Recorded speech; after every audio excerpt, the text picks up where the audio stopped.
Hey guys, welcome in. It's the Rob Kendall Show. Thanks for joining us. Oh my gosh, do we have one hell of a fun show for you guys today. And today is the day that those of you who have been with me for these many years, we all take our little victory lap together. Because yesterday, the power structure of the Indiana Republican Party admitted we were right. And not that we didn't know we were right, but not that we needed any affirmation, but the Republican Party power structure yesterday admitted in their own little way that Diego Morales is a corrupt, unethical, walking, talking scandal. And if they go into November with him, they will lose the Secretary of State's office. All the years of the belittling, the name-calling, the insulting, the just flat-out ignoring as we begged them to do something about Diego, that all stopped yesterday. Now, they're not trying to hold him accountable. There's a huge difference. They're not trying to hold him accountable. And this is why I'm pissed off. So many people yesterday was like, Rob, what are you so angry about? I thought your dream was to get rid of Diego. I thought all you wanted was to get rid of Diego. Now they're doing it and you're angry. Yes. And we're going to go into all of this today because the Republicans aren't holding Diego accountable. They're trying to get rid of Diego. They're trying to sweep Diego and his scandals under the rug. I saw this on Twitter yesterday, and it is absolutely right. The Republicans are treating Diego Morales in 2026 the same way the Democrats treated Biden in 2024. It's the same thing. And we as Republicans, we as conservatives looked at Biden and said, and what they were doing with Biden, and said, nope. No, we're not going to allow that. And it's the same thing happening here. And we're going to go into all of that today. We're going to tell you about this Max Engling guy and the Jim Banks power move to try to take over the Republican Party. Look, this show is special. This show is unique. This show is different. This show lasts because we have a bond with you guys, and that bond has always been around telling you the truth, telling you things that you're not going to hear anywhere else.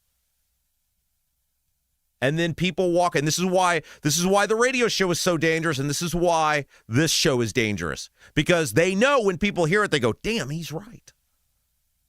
Because we don't care. We're not beholden to anyone but you, the listener. And so today is our day to walk you through, because this is a big moment. By the way, don't quit, Diego. Don't quit. We know you guys were all in on it together.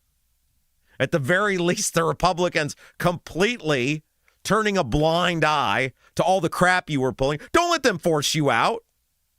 Don't go out like this. You stay and you fight. They're not any better than you. The big room was like, Diego Morales is going to quit the Secretary of State's race. And spin that how, Diego? And spin it how?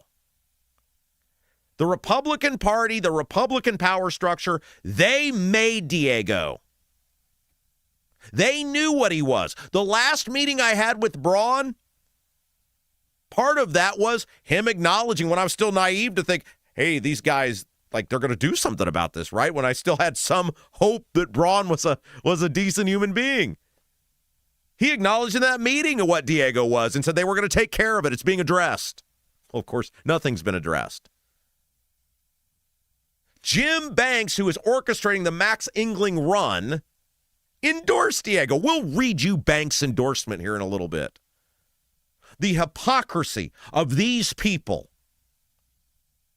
the lawmakers, the power brokers, the donors, the lobbyists.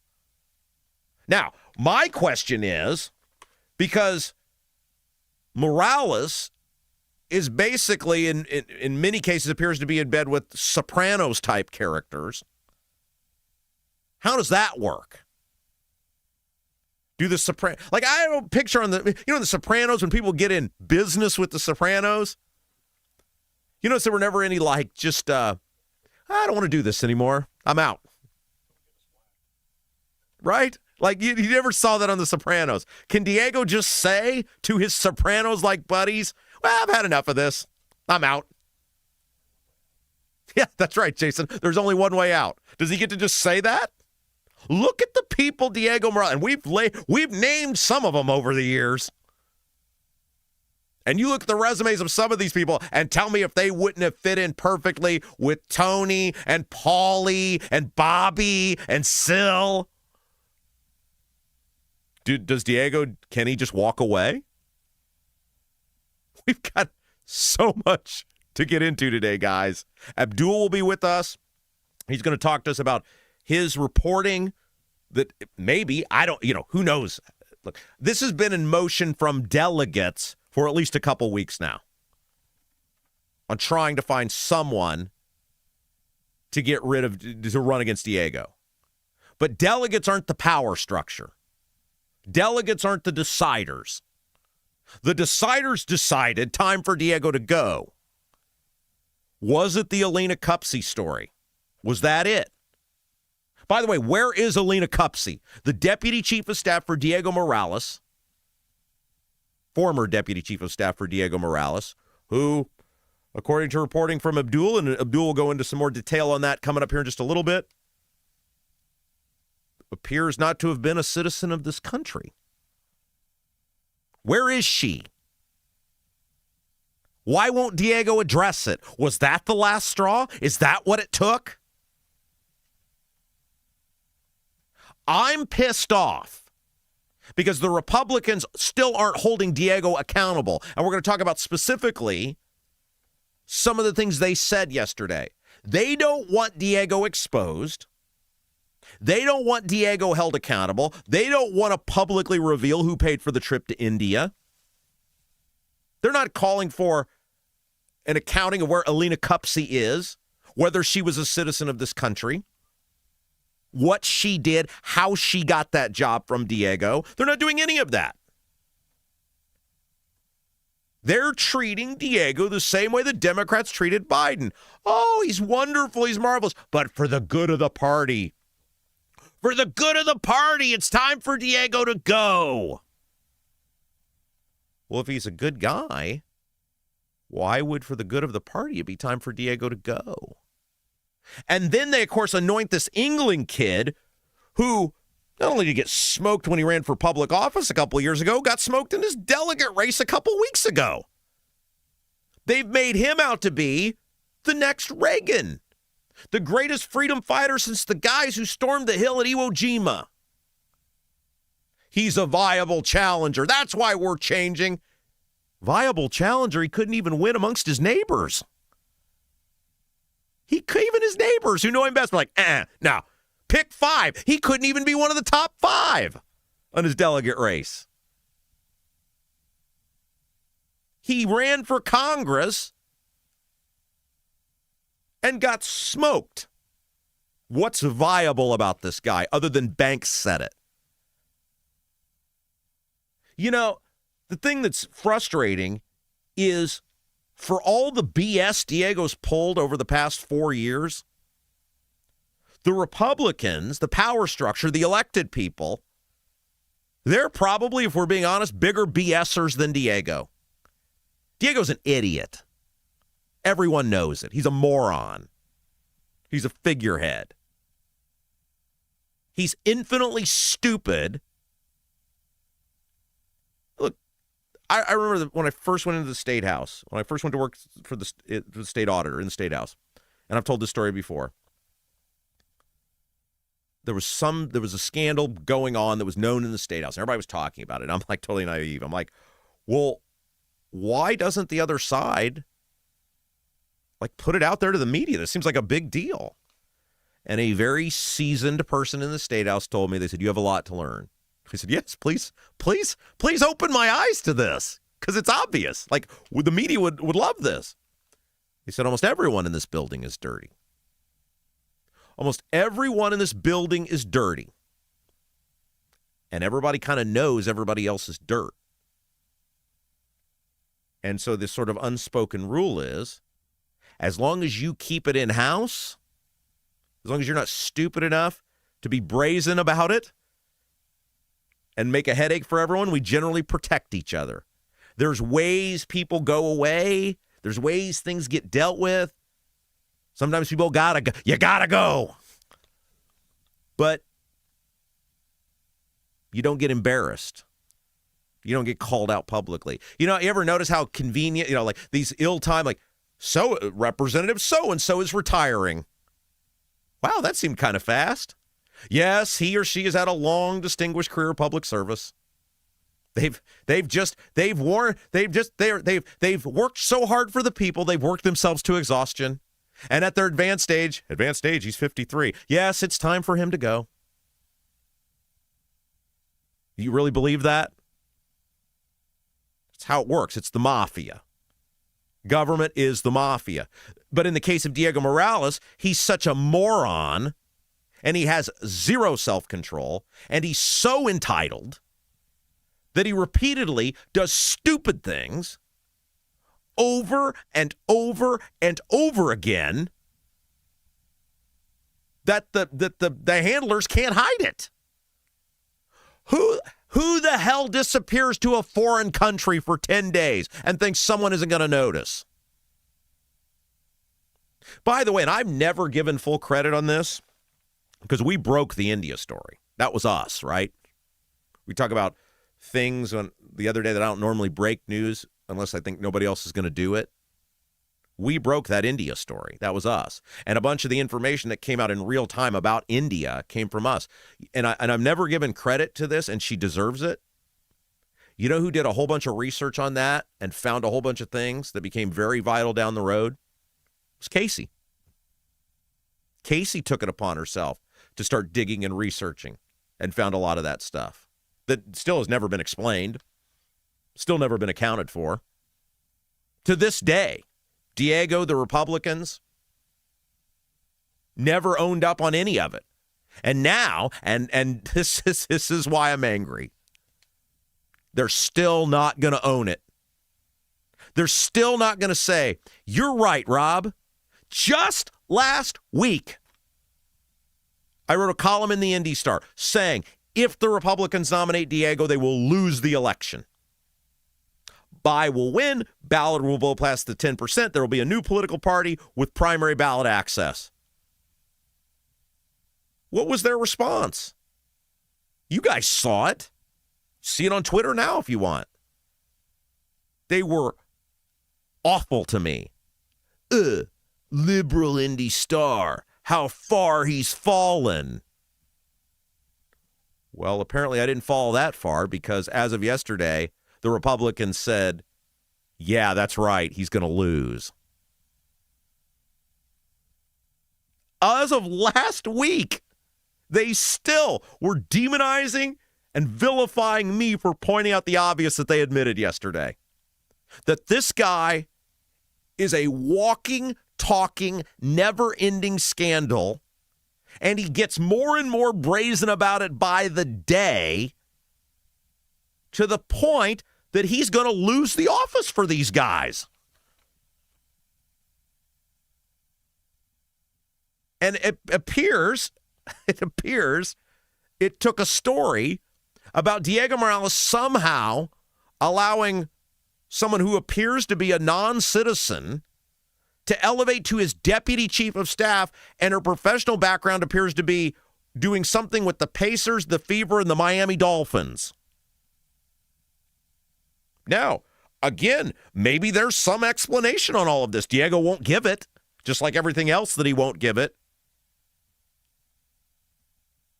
And this woman, by all accounts, still hasn't been located. At least I've seen no stories, no comments from her.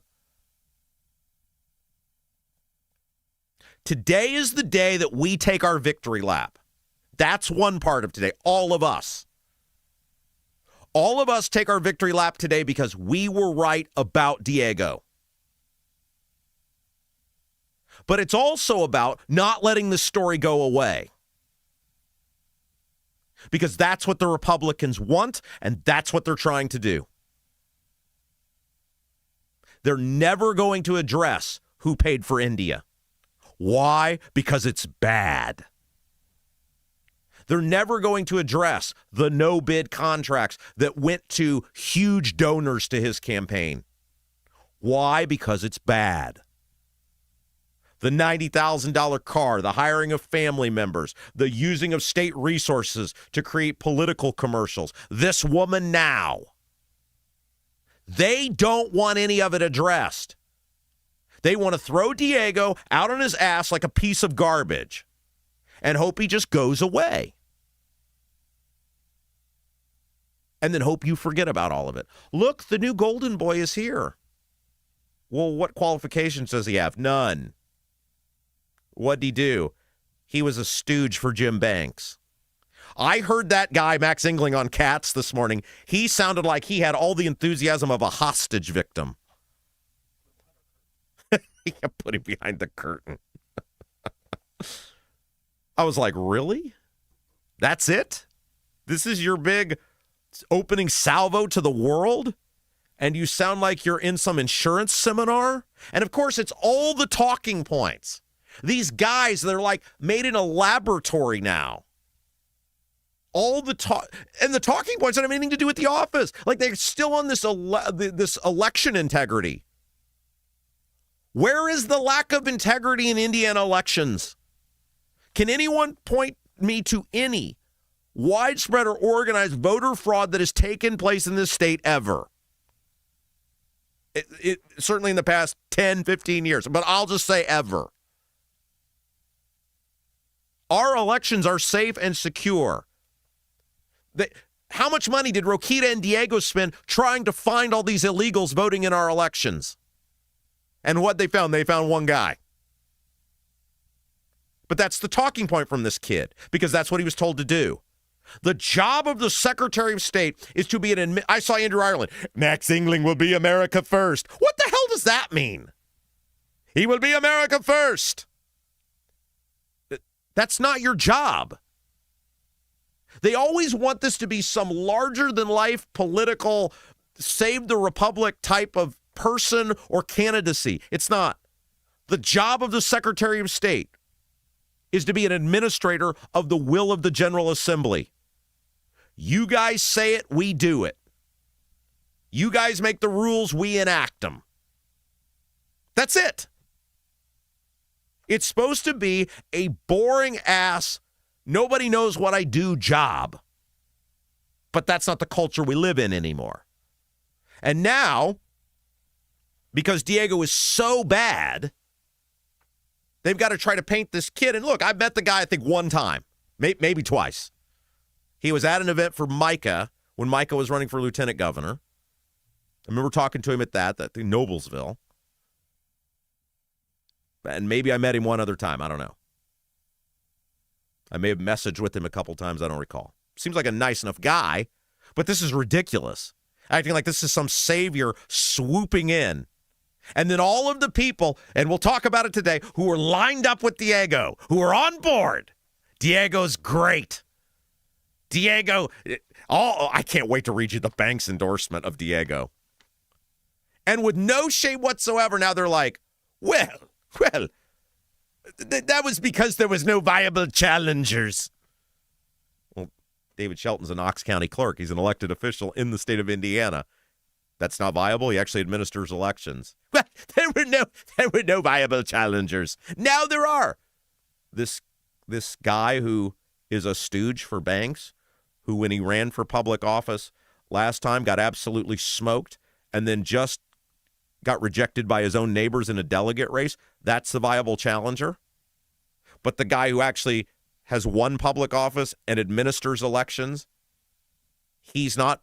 The mental pretzel twisting. But here's the thing, and it goes back to what my buddy who works in the State House told me a couple years ago. The politicians realized during COVID that they could say or do whatever they wanted. And if they weren't held to account during COVID, if the public wasn't in outrage, going to resoundingly reject them and replace all of them for what they did to us, they said, why would they care if we lied to them about anything else? Why would they care what else we do? If we can shut down their businesses, we can take their jobs, we can lock them in their homes, we can force them to wear a mask, we can pressure them, force them into getting an experimental vaccine. Why would they care if we lie about anything else? And so you saw it yesterday, and I'll read you some of the tweets. I'll read you some of the posts today. We are not letting this story go. And Diego, if you quit, everybody's going to know why you quit. You won't be able to slink off on this one, buddy, because you're still in that office for 7 more months. Don't let these people boss you around, Diego. You guys were in it together. You know that. You know that. And there's a chance you got as much on them as they got on you. All right, so that's what we're going to get into today. Speaking of, I mentioned that column in Indy Star. I have a new column out in the Star. It is about what a giant rigged scam referendums are in the state of Indiana, these school referendums. Now, it's in the Star, so I'm sure even though it is infinitely more conservative and infinitely more pro-taxpayer than any words you're going to hear or have heard from any Republican statewide office holder or member of the General Assembly, I'm sure people in outrage will crap all over me because it appears in the Indy Star. But it is the blueprint to, if we actually want to help people with their property taxes, if we actually want government accountability, if we actually want to rein in local governments, the number one thing the General Assembly can and should do is to get rid of referendums. Either we have tax caps or we don't. And I walk through how rigged the referendum game actually is in favor of the governments, the local governments, the school systems, how hard it is to actually beat these things, and that is by design. And look, you guys are, wherever you're hearing me from, watching me from, 100 school referendums or more probably this fall. Not for me. because my school district did the right thing because they didn't want to deal with me. I mean, don't kid yourselves, right? We give them credit. Brownsburg Schools has pledged not to seek a referendum this fall. They made an agreement, which I go into in the article, with the local governments for some program funding in order to avoid that, a fraction of what they would have asked for with a referendum. Credit for that. But most of these school districts will do it because they think they'll get away with it. It just so happened in my community, it would have at best been a jump ball for them because we beat one before. We're very organized. They didn't want to lose everything. So they did the right thing. They made the deal, which was a good deal.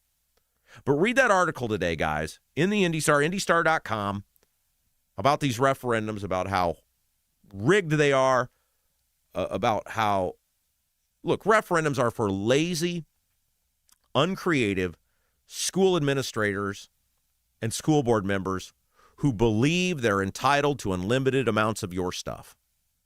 That's what referendums are. Nothing more, nothing less. Elected and appointed officials who believe the tax caps, your constitutional right to protection, is just something to laugh at. And until we fix the referendum issue, which simply moving it to every other year in a general election, not enough to fix it, not even close. The only way you fix it is to get rid of it. And until we do that, there's never going to be security for homeowners. At any point, any school system can just say, yeah, I don't think we have enough money. Put that thing on the ballot. Maybe we get lucky it passes. If it fails, there's nothing against the schools. You know what's wild is when it comes to annexation, like if you're a municipality and you try to bring an unincorporated area into your town or city, if that fails, you have to wait 48 months to try it again. 4 years. You know why? Because the message is, if you do it, you better get it right and follow the law. Because if you don't, you're locked out. With school referendums, they can come back anytime they want. The next eligible period for referendum be on the ballot, they can do it. There's no penalty for trying to screw you over. None. Absolutely none. And so in the column in IndyStar, we go into all that, things we need to do, changes we need to make, and I hope you'll read that. All right, let's take a break. When we come back, we got so much to get into today. I'm going to read you the Jim Banks endorsement of Diego Morales, because Banks is behind this Engling guy getting in. The Banks minions are all behind Engling now. We'll talk about the ridiculous thing that one Banks minion said. We're going to talk about the lack of actual pull Jim Banks has. I mean, it's perceived, right? Oh, he's a senator. Well, we'll talk about how Jim Banks has done in some other elections of people that he's supported. We'll talk about how Republicans actually feel about Jim Banks. And again, we're doing this not because I'm sad Diego Morales might go. I'm not. State will be better off if he's gone. But because the Republicans aren't trying to be transparent. They aren't trying to get the truth for you about what this guy has done in the Secretary of State's office. They're trying to make him go away so they can sweep him under the rug so you will forget all about it. We're not going to let it happen here. A lot more to come. You're watching Rob Kendall Show. Are you seeing cracks in mortar, moisture working through walls, facade or structural failure beginning to surface? Bramwell Mackay sets the standard for exterior and structural building solutions. Our 40-year master masons and industry experts address moisture intrusion, failing foundations, masonry deterioration, and more. From preserving historic landmarks to addressing modern building envelope issues, Bramwell Mackay delivers full-spectrum service with white-glove professionalism. In Indianapolis, call 812-33-BRICK. 812-33-BRICK. Buying a home or thinking about refinancing? Work with someone local who understands the central Indiana market. Gary Tedrow with Verity Mortgage helps homebuyers and homeowners explore options for purchasing, refinancing, or even consolidating higher interest debt through their mortgage. Gary's approach is simple, clear advice, and personalized guidance, so you can make confident decisions. Visit loansbygary.homes to learn more or get started today. You've got nothing to lose but dollars on your mortgage payment. So call for a free, no obligation quote, 317-695-5179. Gary Tedrow, NMLS number 179207 with Verity Mortgage, NMLS number 70345, an equal housing opportunity lender. Is your driveway showing signs of wear? Freeze-thaw cycles, road salt, environmental buildup like mold and dirt can all cause unsightly damage that can end up in an expensive repair. That's where Seal Now comes in. Seal Now are the clean, seal, and stain professionals that can help you protect your outdoor surfaces. Got a worn-out fence or deck? They can revive the look while providing long-term protection. Call today, 317-548-2002, or visit sealnow.com. Not only will you get a free estimate, but mention you heard about Seal Now on the Rob Kendall Show and receive 20% off any long-term sealing project.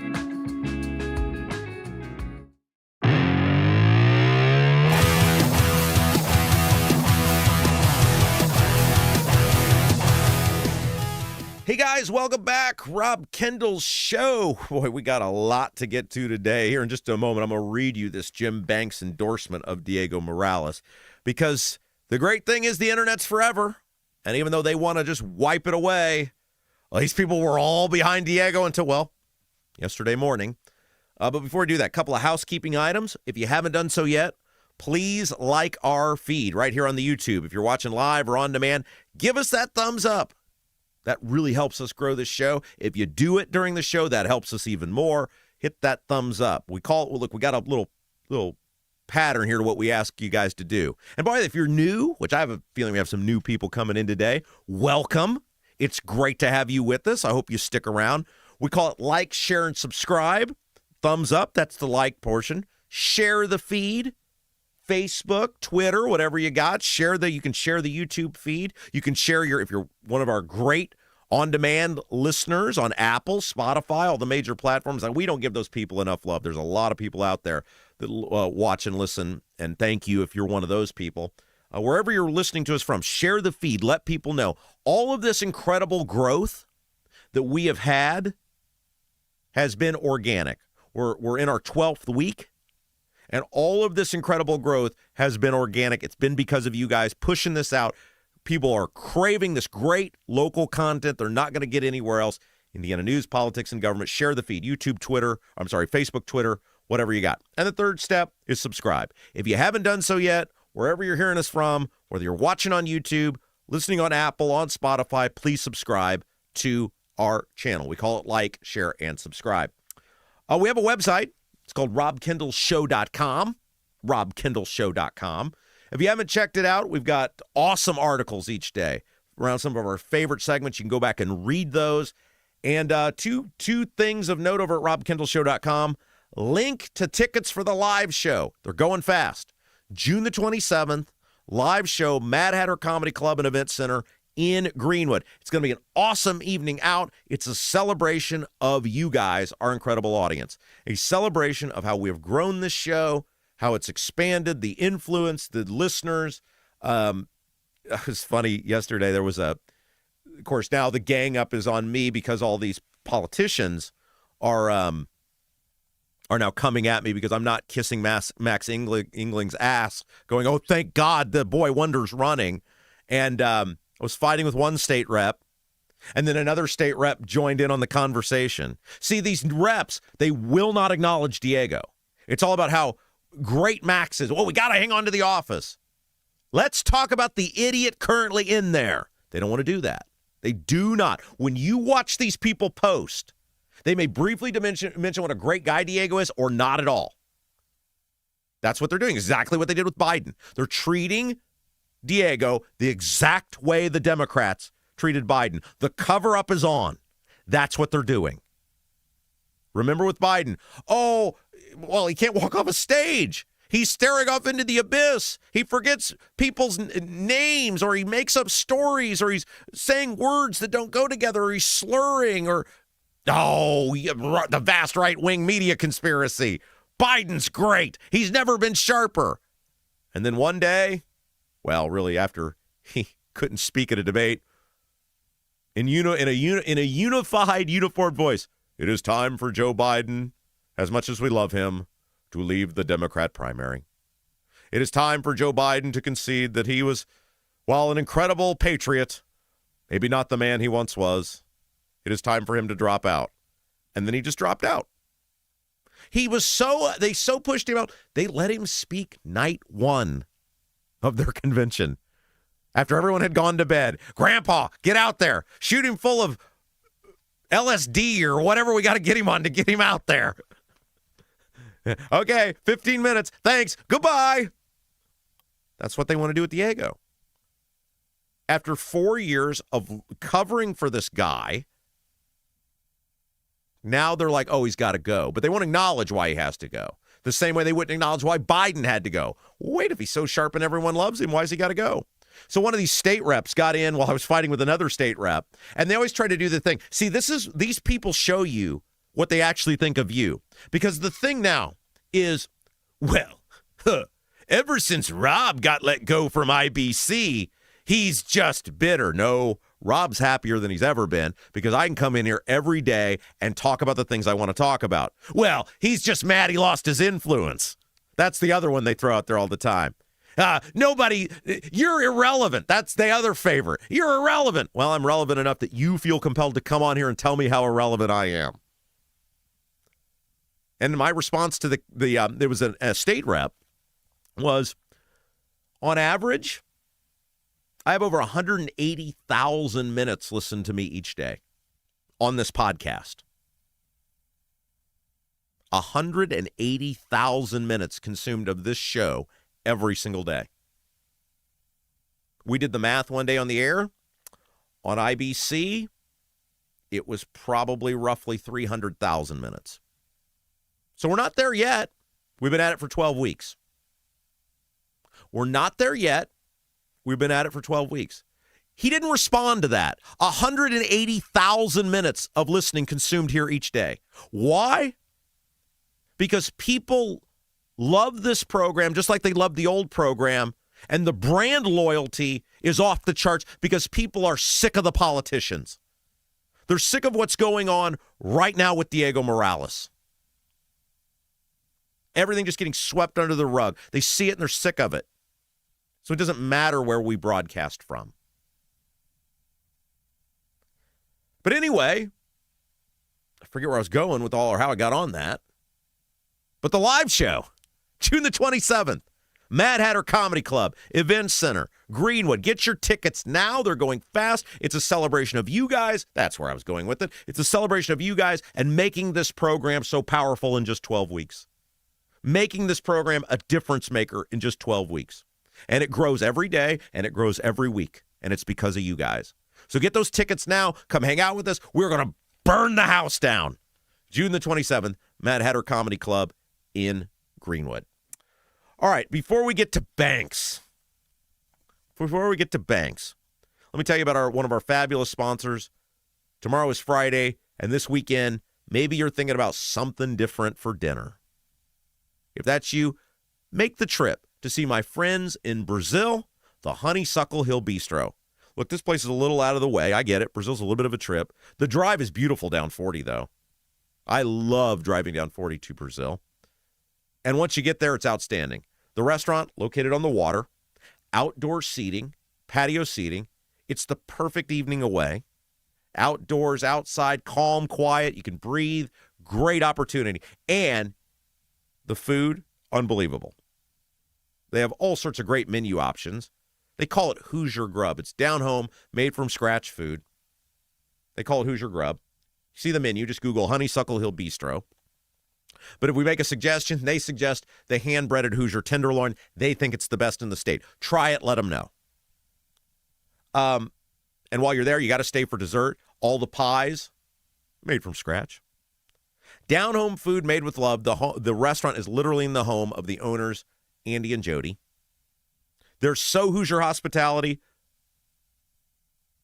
That's the name for it, right? That is Hoosier hospitality. Here's our house. Come on in. They're open Friday and Saturday for dinner. Honeysuckle Hill Bistro open Friday and Saturday for dinner, and Sundays for the brunch buffet.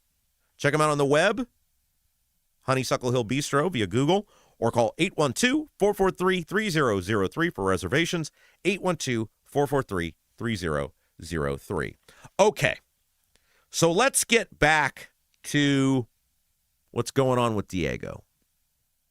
And again, we are staying on this because the Republicans are not out over the last 2 days going, yeah, here's the truth about Diego.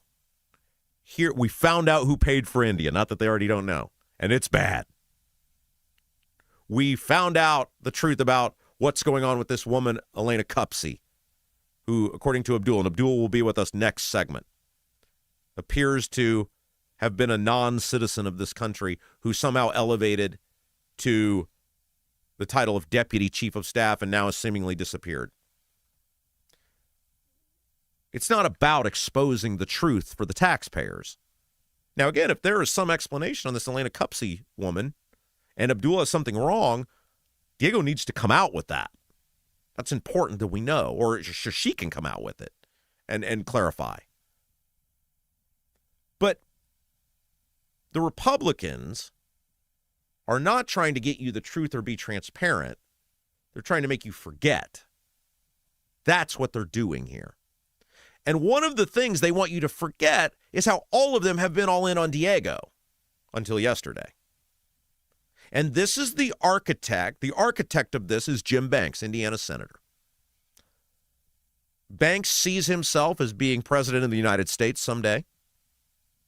And his goal right now, he's actively in the process of trying to take over the Republican Party. Look at where a lot, maybe even the majority, of the money that funded these redistricting people came from.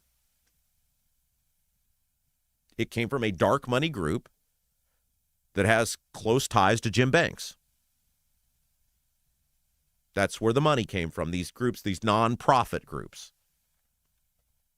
This is another power play by Banks to insert his guy into the Secretary of State's office. The problem is Banks endorsed Diego. Let me read you the endorsement from Jim Banks not all that long ago. Quote, Diego Morales has been focused for 4 years on making our elections in Indiana safe and secure. With maybe a woman who wasn't a citizen of this country. That wasn't in the endorsement. I just added that. Clarify. He understands that protecting our elections by stopping illegal immigrants from voting is fundamental to our country. He is a conservative, supports President Trump, and is a tireless advocate for Hoosier values. He has my full support and endorsement. So somehow, in a very short period of time, Jim Banks went from, he has my full support and endorsement, to getting this employee of his, Max Engling. What is Engling's title, by the way? He is the Central Indiana Regional Director and a Senior Advisor. That's what he's listed as, according to the Capitol Chronicle, to run. And Banks was, according to numerous media figures, sharing tweets about Engling. Now, Banks, as far as I know, now the show's been going on for 40 minutes, has not yet pulled his endorsement of Diego. How do you go from he is a conservative, supports President Trump, and is a tireless advocate for Hoosier values, he has my full support and endorsement, to being for this other guy? Yet, this is the thing about Banks. He don't even got the balls to say it publicly. That's what a chicken Banks is. Say it. Say it, Jim. At least, if you're going to do it, say it. I am rescinding my endorsement. Say it.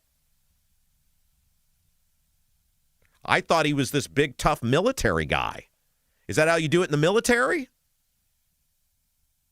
Is this the sort of behind-the-scenes backstabbing stuff you're taught in the military? I don't think so. That's right.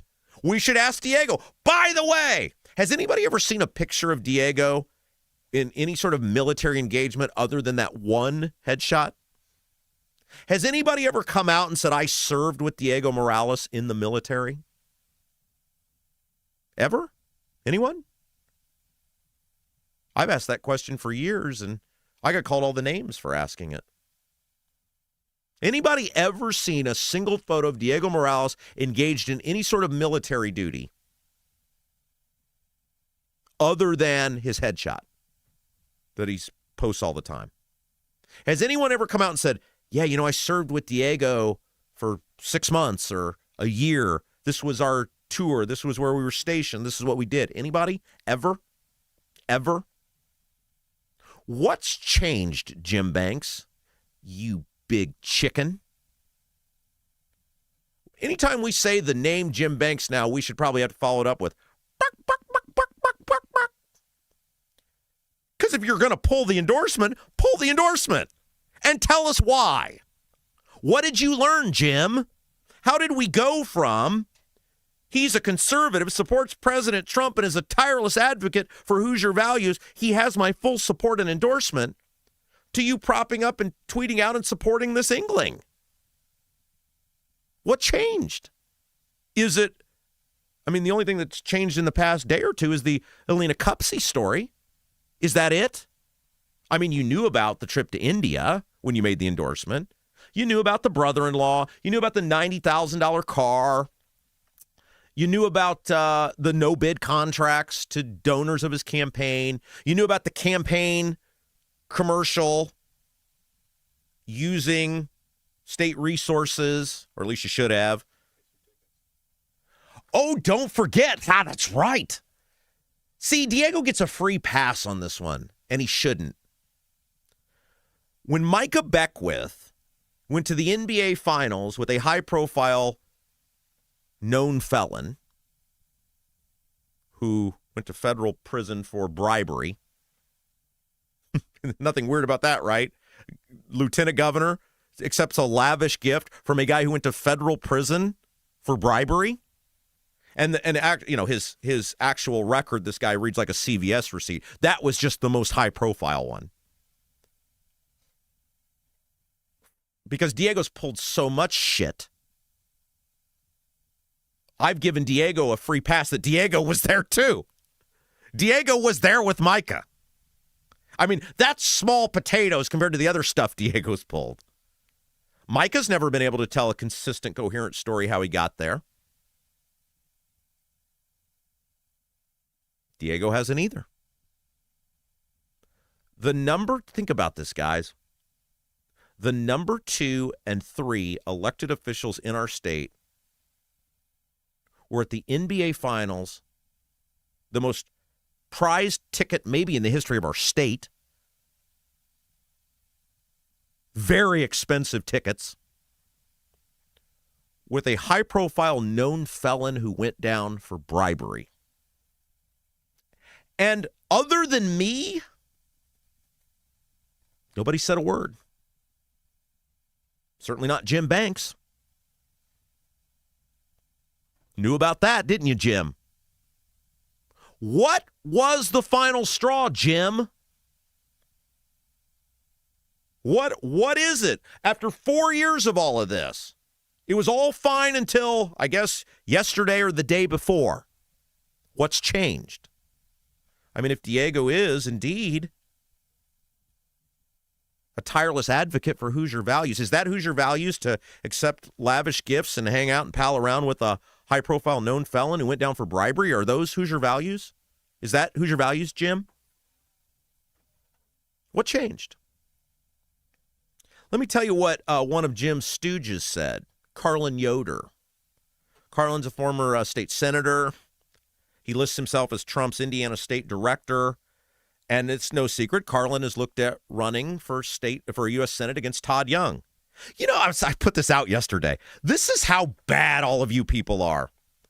Both the Morales apologists, which we've known about them for years, but now the Banks orbit people, the Banks minions. You guys are so bad, and you're so ridiculous, and you're so pathetic. You are making Todd Young look good. I was thinking this yesterday. I obviously, all the stuff Todd Young has pulled with the spending and everything else is ridiculous. But at least he just does it openly and there's no hint of scandal or BS. Todd Young is just like, other than he didn't get those signatures to get on the ballot. Other than that, Todd, which you didn't get those signatures in 2016. You're like, Todd Young just goes about his business. Sure, he's screwing the American taxpayer over and over and over again. But at least he's just kind of like, well, here's who I am. Thank you. I'll look forward to my another reelection. And I thought, these guys are so bad, they're making Todd Young look good. That's how shameful the behavior is from everyone. Here's what Carlin had to say. And again, Carlin don't wipe his backside without Banks' permission because he's a Banks guy. Quote, I like Diego and think he's a good guy. That being said, it's clear it's time for him to do the right thing and step aside for the good of the party. Max Engling is the clear choice to decisively beat by in the fall. And of course, I had a little spirited back and forth with Carlin. And what's interesting is Carlin wants to run against Todd Young on being sort of the no BS kind of candidate. Conservative, he's going to tell you how it is. This statement is nothing but BS.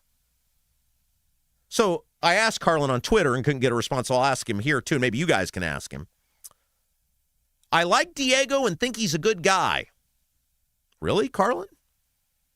You think disappearing to a foreign country for 10 days and refusing to tell anyone who paid for it is a good guy?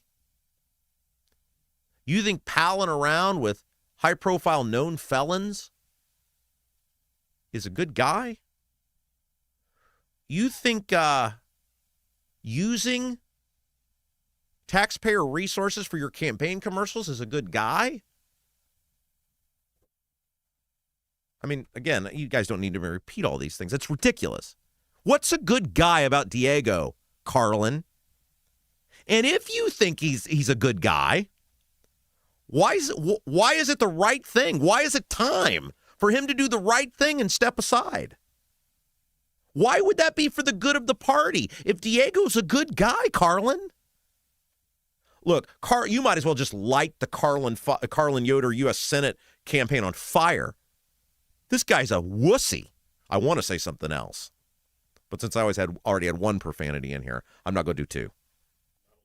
And Jason says it's not allowed. You're supposed to be the real tough guy, and this is well, he's a nice guy. But for the good of the party, it's time for him to go. Why? What if he's a good guy? How can someone be a good guy and for the good of the party, it's time for him to go? This is exactly what the Democrats did with Biden. Exactly. It's the same thing. The hypocrisy of these people, the hypocrisy of these Republicans. I would probably maybe even be all in on Engling. If those guys had come out yesterday and said, because they know who paid for India, here's who paid for India. We're done with this. We're done defending this guy. We ain't going to lose this office. Here's who paid for India. Here's the truth on this deputy chief of staff. We are encouraging the inspector general to investigate Diego Morales using state resources for campaign commercials. We are demanding an investigation. We are demanding that Diego explain how these businesses that gave huge money to his campaign ended up with these no-bid contracts. We're demanding that Diego turn in the car. Fire the brother-in-law. We're demanding to know how Diego and Micah Beckwith ended up at the NBA Finals with a guy who went to federal prison for bribery. I want to know. That's not what they did. At no point did they say, we're just sick of Diego Morales. We're sick of covering for this guy. We've kept the charade up long enough and we're not doing it anymore. They didn't do any of that. That's the honorable way to handle this. You guys pulled this BS for 4 years and you finally ran out of real estate. And just like I said in the Indy Star article that I got just brutalized for, that Diego's going down in the fall. And you don't want to lose the office. And the second part of it is you can't control Shelton because he's not one of you guys. That's the other part of it. They got to have their guy in there. David Shelton is a fine choice. He's actually, he's boring as hell, which is why they want somebody else, why the delegates wanted somebody else. David Shelton's great downfall is he's the most competent, right-tempered person to be in the office. That's the Republican Party now. If you are competent and of the right temperament, we don't have any place for you. They can't have Shelton in there, though, because he's not of the system. He just wants to do the job. He's not a party insider. These people are shameless. Shameful. But one of the things that's fascinating about this, I'll talk about that here in a second. Before we do that, guys, let me tell you about our friends at Seal Now. Look, freeze-thaw cycles, environmental buildup like mold and dirt, all of it can cause big damage to your concrete. I'm talking your driveway, your patio, your sidewalks. And look, you may be the embarrassment of the neighborhood if you don't get that fixed. And you don't want to be that. You want to be the envy of the neighborhood. Call our friends at Seal Now. SEALNOW.com. Seal Now, the clean, seal, and stain professionals. And they do more than just concrete. They do wood, too. So your decks, your pergolas, your fences, any outdoor wood or concrete structure, they can fix it. They can bring it back to life. Go to SealNow.com, see some of the other work they've done, see what they can do for your house, your projects, and then get a hold of them for free estimates. SealNow.com, SEALNOW.com. And when you say, hey, I heard about you on the Rob Kendall Show, you receive a 20% off any long-term sealing project. 20% off, something you need anyway, just for saying you listen to our show. SealNow.com. One of the things that was fascinating to me was this organized, instantaneous, everyone suddenly is behind Max Engling, like in the bank's orbit or the bank's hanger-oners or the bank's minions. And I got into it with somebody yesterday who was a Diego supporter. I'm not talking about banks. I'm talking about one of the bank's hanger-on minion people. And they had openly, not long ago, said, well, I'm for Diego. And they did this thing about Diego because this person hates John Rust. So since Rust had said, hey, I'd like to get the unethical, corrupt guy out of office, I'll support Shelton. This person was like, I'm voting for Diego. They were very brazen about it. And then yesterday, suddenly they're for Engling. And so I pointed some of this stuff out to them. And their response was, did John Rust pay you to say that? You know what my response back to him was? People give to me because they like me. People give to me because lots of people consume this program. And they do it of their own free will, not because they want the individual they give the money to use government force to give them a desired outcome. That's who gives to Diego. Oh, and by the way, unlike Diego, we disclose our supporters here. Every day, we tell you who our sponsors are. You see it. Every day, we tell you, John Rust paid for our third hour. Every day, we tell you who hits the support button at Rob Kendall Show. We don't have to do any of that. We're not the government. We do it because it's the right thing to do. No response from that guy, by the way. I closed it with who paid for India. No response. So all of these Banks people now have lined up behind Engling because they think Banks is the golden ticket. But I want to talk about Banks' actual standing in the Republican Party. It's interesting. In December of last year, the pro-Trump group Indiana Fair Maps did polling. They did polling on redistricting. They did polling on individual politicians. And they asked do you have a favorable opinion of certain politicians. Now, the lowest one by far was Rod Bray. It was not even close. But of the other people named, other than Rod Bray, Jim Banks had the lowest favorable opinion. Like do you have a favorable, unfavorable? But the people who said favorable, Jim Banks was the lowest of anyone not named Rod Bray. Let me give you the list of people who beat him. Todd Young. The supposedly reviled Todd Young, right? Republicans hate Todd Young. Everybody wants to get rid of Todd Young. Well, more people in the Republican Party viewed him favorably than Banks. So what's that say? Braun. Everyone hates Braun. Everyone wants to get rid of Braun. Mid-States corridor, tax hikes, property tax lying debacle. More people said they had a favorable opinion of Braun in the Republican Party than Banks. Mitch Daniels. Mitch Daniels, who's been retired for, 15 years now?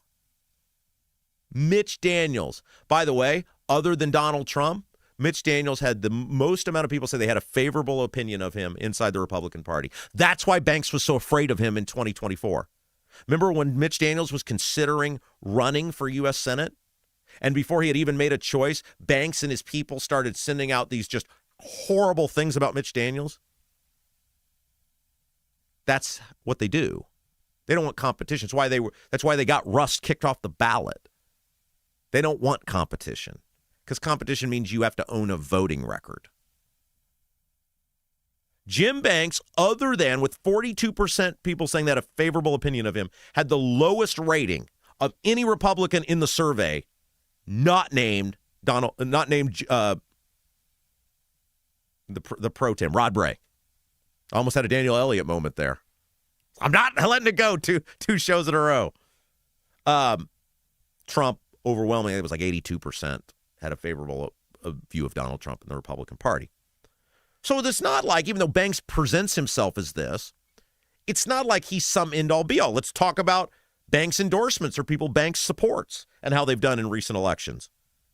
Let's talk about the most recent one, Darren Vogt in Fort Wayne, running for state senate, running against the hated Liz Brown. Banks and Rokita were the driving force behind that campaign.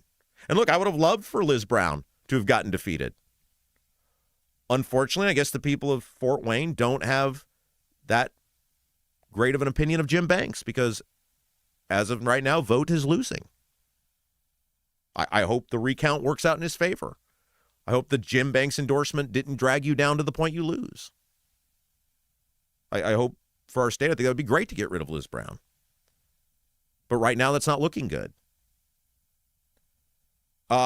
Wendy Davis, Banks allegedly urged Wendy Davis to run in 2024 for Congress against Marlin Stutzman. She lost. Banks' former transition team member, Larry Buzzard, ran for mayor of Huntington in 2019. Lost in the general election to an independent.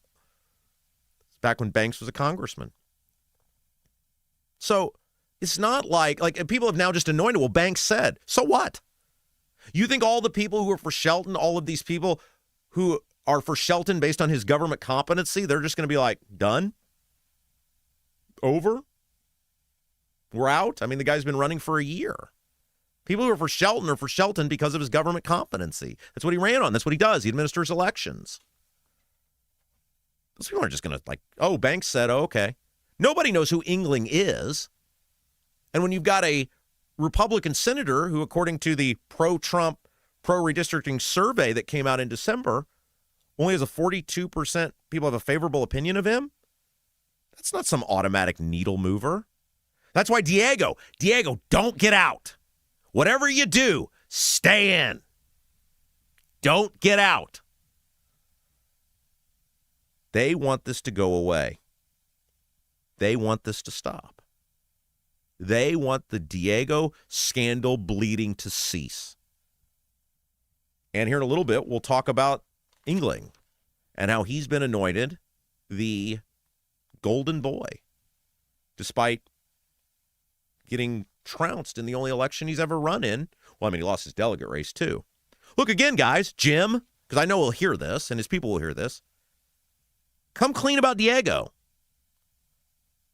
Come clean about Diego. I've said from the beginning, an aged potato skin would be better than Diego. Max Engling would be better than Diego. But I'm not going to ignore what you guys are doing.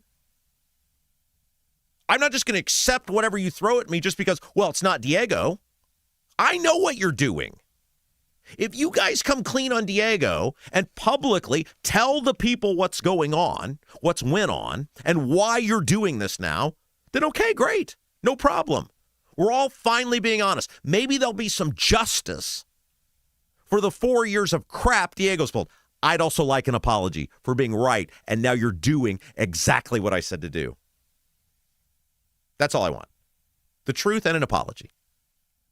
Not even in that order. You can do the apology first. Does that answer the question why I'm so pissed off? Diego Morales needs to be held to account for what he's done. Over and over and over again. And sweeping this under the rug and treating him the way the Democrats treated Biden, we're not going to get any accountability. And then that means the next guy in there or the next girl in there is going to be wide open to pull the same crap. Wide open. The only way we're going to ensure that the taxpayers are protected and this doesn't happen again is to tell the truth about Diego and hold him accountable.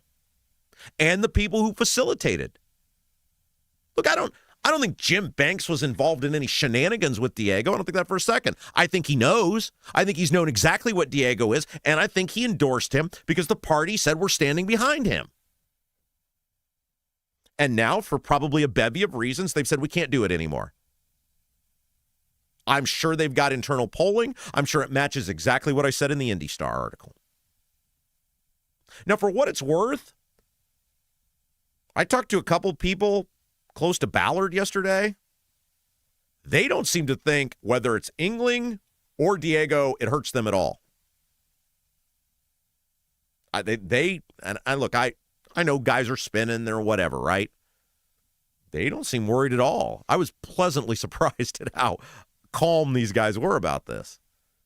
But multiple of them at different times said the same thing. They think the Diego damage is already done. I'm sure if you hook them up to some sort of truth serum, they would tell you they want to run against Diego. But for their goals, for what they're trying to accomplish, they don't seem that worried. It would be the best thing for the Republican Party, and the best thing if indeed they want Max Engling to be the nominee and be the Secretary of State, the best thing you could do is let him start with a clean slate. And a clean slate means telling the truth about Diego. Putting the truth out about Diego. That's it, guys. That's what I'm pissed off about. Anybody think that's unreasonable? That I don't have a right to be pissed off? Where I was vilified, belittled, people call my bosses, you got to fire him, you got this, you got that. For all these years? And now you guys come out and go, well, for the betterment of the party. Why? Why would it be for the betterment of the party? If Diego's all these great, glowing things that Jim Banks said in his endorsement, why would it be for the betterment of the party?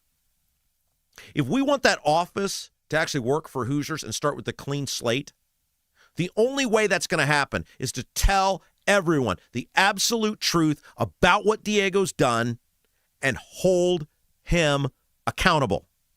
That is in the hands of the Banks people. They have the ability to do it. Whether they use it or not, that's up to them. I hope they do the right thing. We'll talk about Engling here in a little bit, but first, guys, moving is a big deal. It can be overwhelming.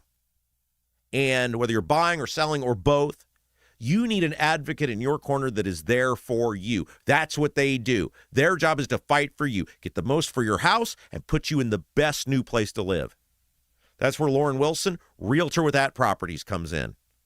Lauren Wilson is dedicated. She's local. She's a military vet. She's a huge fan of our show. She'd love to get to know you. Lauren Wilson with At Properties. 317-590-2290. Lauren Wilson with At Properties. 317-590-2290.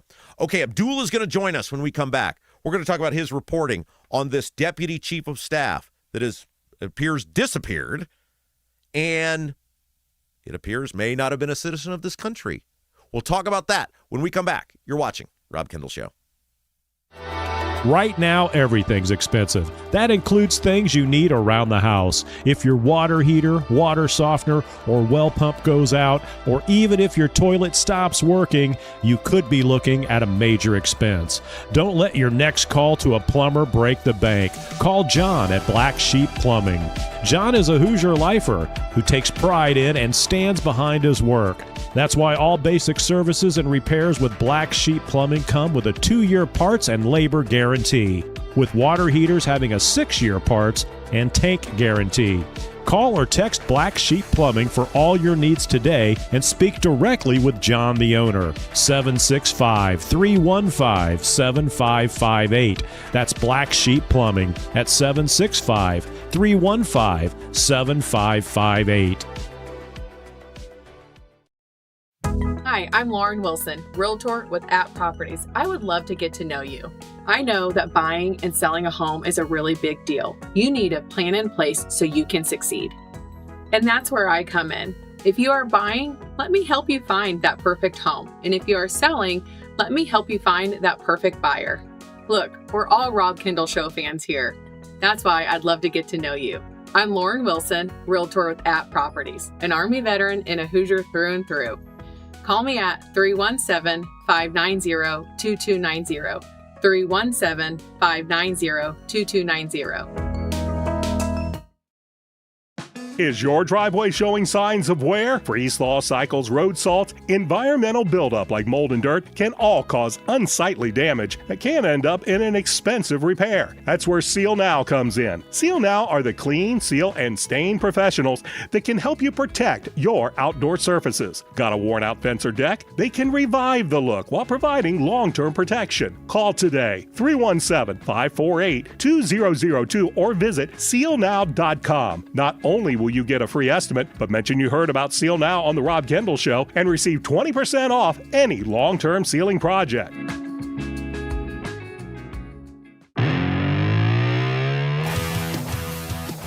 Rob Kendall, Abdul Shabazz. It's the Rob Kendall Show. Thanks for joining us. All right, let's get right into it. Which one? I lose track after a while. This huge story that you broke, we've covered it the last several days here on the program, about this woman who was the deputy chief of staff for Diego Morales. She was making, according to your reporting, $160,000 a year. Alina Cupsey is her name. And you do this reporting that appears to show that she may very well not be a citizen of the United States. Yes, and there were a number of different things I looked at. But the main thing that I looked at was her driver's license record. And by the way, all my information and every story I've written about Alina has all been based on public record. It's all no hidden files or anything. It's all basically public record. And on her driver's license, her driver's license was characterized as 9 restricted. Now, what does that mean? Well, if you look at a driver's license, we all have one. We're entitled to no driving privileges, the whole 9 yards. However, if you're a non-citizen, non-citizens can get a driver's license. It just has to be labeled by a certain code. And that 9 restricted code is what's like, hey, she's not a citizen, plain and simple. I don't need a visa, or the visa's expired or whatever. She's a non-citizen. Now, whether her legal status remains to be seen, but I haven't had any proof anything that her legal status is in question. Just said right now she is a non-citizen of Indiana, and she is a non-citizen who's been helping oversee Indiana elections. Okay, the other part of this, well, there's many parts to this, but the next one is you produced documentation that appeared to show she was somehow registered to vote. Yes, from 2007 to 2013, I think it was. When she lived up in Tippecanoe County, she was registered to vote. Now, why does it matter? Well, once again, non-citizens can't vote in U.S. elections. The issue is, what I haven't been able to find out yet is whether she actually voted. But if she registered to vote, that's problematic in itself. Once again, everybody's innocent until proven guilty, because she could have thought that, hey, I'm registered. I can vote because I got. Isn't there an attest thing that says I am a U.S. citizen? Yes, it is. There's that under penalty of perjury. Exactly. It's been a long time since I've registered to vote, but I thought that was a thing. Yeah. Now I'm not. Now I want to gossip, so you ain't heard this from me. But it does raise some serious flags, particularly the hypocrisy angle of all this, because Diego Morales, Todd. Rokita, Beckwith, and the guy, I know who you're going with, the Triangle of Terror. And the guy from the Book of Revelations, Micah Beckwith, have all talked about, non-citizens voting. We need to stop non-citizen voting. They sued the Department of Homeland Security and all this blah, blah, blah, blah. Okay, fine. But you might want to start with your own office first, just to make sure that everybody is up and above board. Okay, so then that comes to the next question. So just to recap this, your reporting appears to show this woman allegedly was a non-citizen. She allegedly registered to vote as a non-citizen, and then somehow she elevates herself in a very short period of time to the deputy chief of staff to Diego Morales without anything in her resume that you would go, yeah, that normally lines up with the sort of people that you see in those very high-ranking positions. Yeah, her governmental experience was very, very thin. I think she was like an Indiana Pacer, which is fine, but I don't want Indiana. She worked for the Pacers. She worked for the Fever, the Dolphins at one point, I think you said. Now, it's one thing if you're like an assistant manager or a general manager. Well, sure. Or like George Costanza, traveling secretary to the assistant manager. I'll give you that. But there was nothing in her background that showed me that she had any experience in managing a multi-million-dollar budget. And as the deputy chief of staff, you are like the gatekeeper, or normally that position is, to the Secretary of State, which means you get access to all sorts of information, right? Exactly. Which brings up the other question, too. All the information that was sent to the Trump White House, what was in there, who had their hands on it, who made that decision to get their hands on it. So let's talk about Abdul as our guest. We're talking about this reporting he did over at Indy Politics about this woman who it appears may have been a non-citizen, rising all the way to the deputy chief of staff of the Secretary of State, Diego Morales. It also appears that she was registered to vote at one point. Okay, I want to walk through your research process because you asked for this documentation from State Personnel Department as well as the office itself. What did you get? From the Secretary of State's office. Now, some of this is still pending as we record this conversation because I did some follow-up. But as a state personnel office, okay, when did she work here? What were her credentials? And so everything that they could give me, they gave me. Secretary of State's office, not so much. Jerry Bondi is still kind of going back and forth on some things.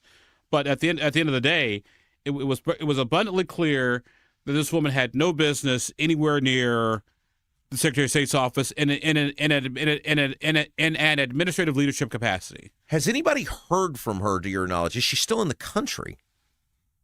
I have to check her visa, I guess. Which, by the way, that's how this all sort of popped up in the first place. I guess Diego and his wife Sidonia were getting ready to take another overseas trip to some European country that used to exist in World War I, went away for a while during the Cold War, and is back again. They left, and when they applied for their visa, I was told that it came back. Her Elania's visa request was flagged, saying, "Hey, something here isn't working right. It's expired." So we're still trying to follow up that whole. So that's what your sources are saying. Yeah, that's what I'm still trying to follow up on that whole angle, which then led to, okay, well, let's see what else is out there. And you start, it's like an onion. The more you peel it back, the more it makes you cry. Now, the office has not at any point contacted you and said, Abdul, this is ridiculous. Here's where this woman is. Here's the proof she was a citizen. There's been no response from them to refute any of your reporting so far. Jerry Bonnet basically said, Abdul, here's stuff, don't believe everything you hear. But that's about it. But as far as any sort of public declaration, and you would think that me of all people, they hate you. Exactly. They want to prove me wrong. Okay, here's your chance. Here's your opportunity. Knock yourself out. This feels like a big story potentially. I don't know. Sometimes I see things like, I don't know if that's the biggest story. This feels like it could be. Now maybe they come out tomorrow and go, here she is. She's been. Well, here's the thing. It's even if this story isn't the the liberation of Kuwait, it's part of a pattern. It's the vehicle pattern. It's the declaration of candidacy pattern. Remember that story? That was where his office, because he's the boss, screwed up on a bunch of people who tried to run for state office or offices across the state, and then they had to come back and file again because he screwed up the processing or whatever. And literally on the House floor, when people started seeing the Twitter feed, they're like, "Oh my God, what's going on?" So they literally got up and walked out. The steady stream of people walking out of the state house, and then and by the way, it wasn't just state lawmakers; it was also judges and county prosecutors. So judges literally had to clear their calendar that Friday to drive up from Indiana from parts unknown to fix their thing. It is to me, it's a story of incompetence. Okay, because like I said, evil I can respect, stupid I have no patience for. Okay, so it brings us to our next story, which is there has been another entrant that appears into the Secretary of State's race on the Republican side. Max Engling, he ran for Congress a couple of years ago in the 5th. He lost in the Republican primary. He has been, I think for a while, affiliated with Banks. He works for Jim Banks. He has announced he's running. This is super interesting to me because Banks has endorsed Diego. I find it hard to believe that this guy would, wipe his mouth after eating without Banks' permission, and here he is running for Secretary of State. Is Banks bailing on Diego? Well, I'd say pilot to co-pilot, he's going down in flames. Where's my escape parachute? Is what I would argue. But these guys were so boisterous about how great Diego is and how wonderful Diego is, and we're proud to stand behind Diego. And you know what this reminds me of? And I'm going to get out of that with a straight face. I'm going to really carbonate myself. Remember the old G.I. Joe cartoon? Yeah. No, they would never show anybody dying on G.I. Joe. Whenever the planes would blow up, you just see the Cobra Commander people just able to bail it out. And always just in time. And the parachutes. That's what I see, this whole Diego thing. Diego is Cobra Commander, and all the little Cobraettes are just bailing out Destro, Zartan, Zomac with the twins. Yeah. They're all bailing out. It's great. Yeah, I want to make sure everybody sees this clip because that's a perfect analogy. But this guy, this Engling, and he's a nice guy. I met him a couple times. Nice guy. He's not Mick Jagger. He's not Mr. Excitement or Entertainment. In a month, he's going to be able to convince the majority of delegates in a month to be able to go vote for some guy most of them will never meet. Well, he's got that going on. And by the way, if you look at the list of people, once again, who's running for Secretary of State, remember that old analogy I used about a CVS pharmacy receipt? Right, yeah. That's what this is starting to look like. Got Diego, the incumbent. You've got Dave Shelton. You've got Jamie Rittenauer. You got the other guy whose name I can't remember. Oh, there's another guy? Yeah, there's like 4 people actually declared candidates. And then you've got England, who's decided to run. You've got Andrew Ireland, the state representative, who may be running. And these are just the so I want to say right now I have like maybe 8 Republicans. So here's my thing. If you're going to be at the convention, if you're planning to leave Saturday at about 4:00, you might want to get an extra long one. You might want to get a hotel room for that Saturday night. Okay, so we had the question, I'm going to go cover it, and I've done that before, and I did it with you a couple of years ago. Do you think they're going to ban me from covering the convention? Only if they're crazy. Well, thank you. Yes, that's our big question. But the England guy, how do you do that in a month? How do you? I mean, Shelton spent all the time being the anti-Diego guy. Are people just going to be well, screw Shelton. We're going to. Well, the thing is, it's got to be a math game. It is because you need 1,600 delegates, so you need a majority of the delegates to win, right. And it's the Indiana equivalent of ranked choice voting because here's round 8, bottom person out. Yeah, which is why they may want to amend the rules and say, the top 3 vote getters. You'll advance to the next round because otherwise they will be there literally all friggin' day. Yeah, we can't have that. No, we can't. We got things to do. All right, find him at indypolitics.org. He's always breaking the news, and this was a big one. And get your cheat sheet subscription. And there's more coming. Oh, great. Very exciting. Abdul Keem Shabazz, thank you. Thank you. Yeah, you're watching Rob Kendall Show.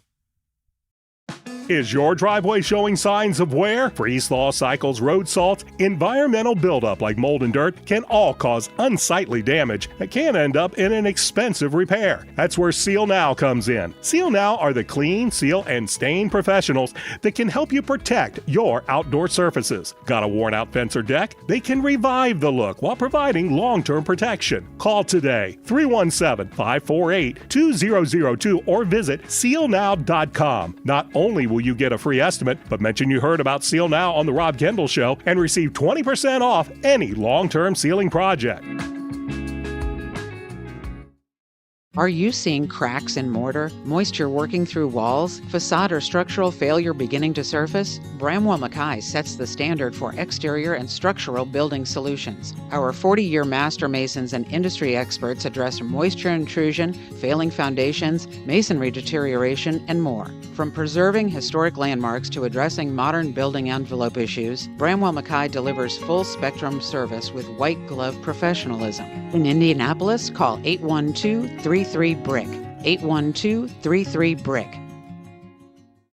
Your bathroom fan could be secretly costing you thousands of dollars in damages. Most people don't even know this until the damage is done. With over 18 years of bathroom remodeling experience, here are 3 signs your fan is failing you without spending a dime on inspections. Sign number 1 is if you have foggy mirrors after you shower. This shows that your fan isn't pulling out enough moisture, which creates the perfect environment for mold. If you have a properly functioning bathroom fan that is the right size for your space, you shouldn't see much fogginess on your bathroom mirror at all. Sign number 2 is if you have bubbling, cracking, or peeling paint in your bathroom. This means moisture is soaking into your walls, slowly breaking down drywall, and even causing the wood framing behind it to rot. Sign number 3 is if you have mold buildup on your fan, ceilings, or walls. This is terrible for your health, but also could wreck your bathroom, costing you a fortune. If you're noticing any of these signs, here's what you can do.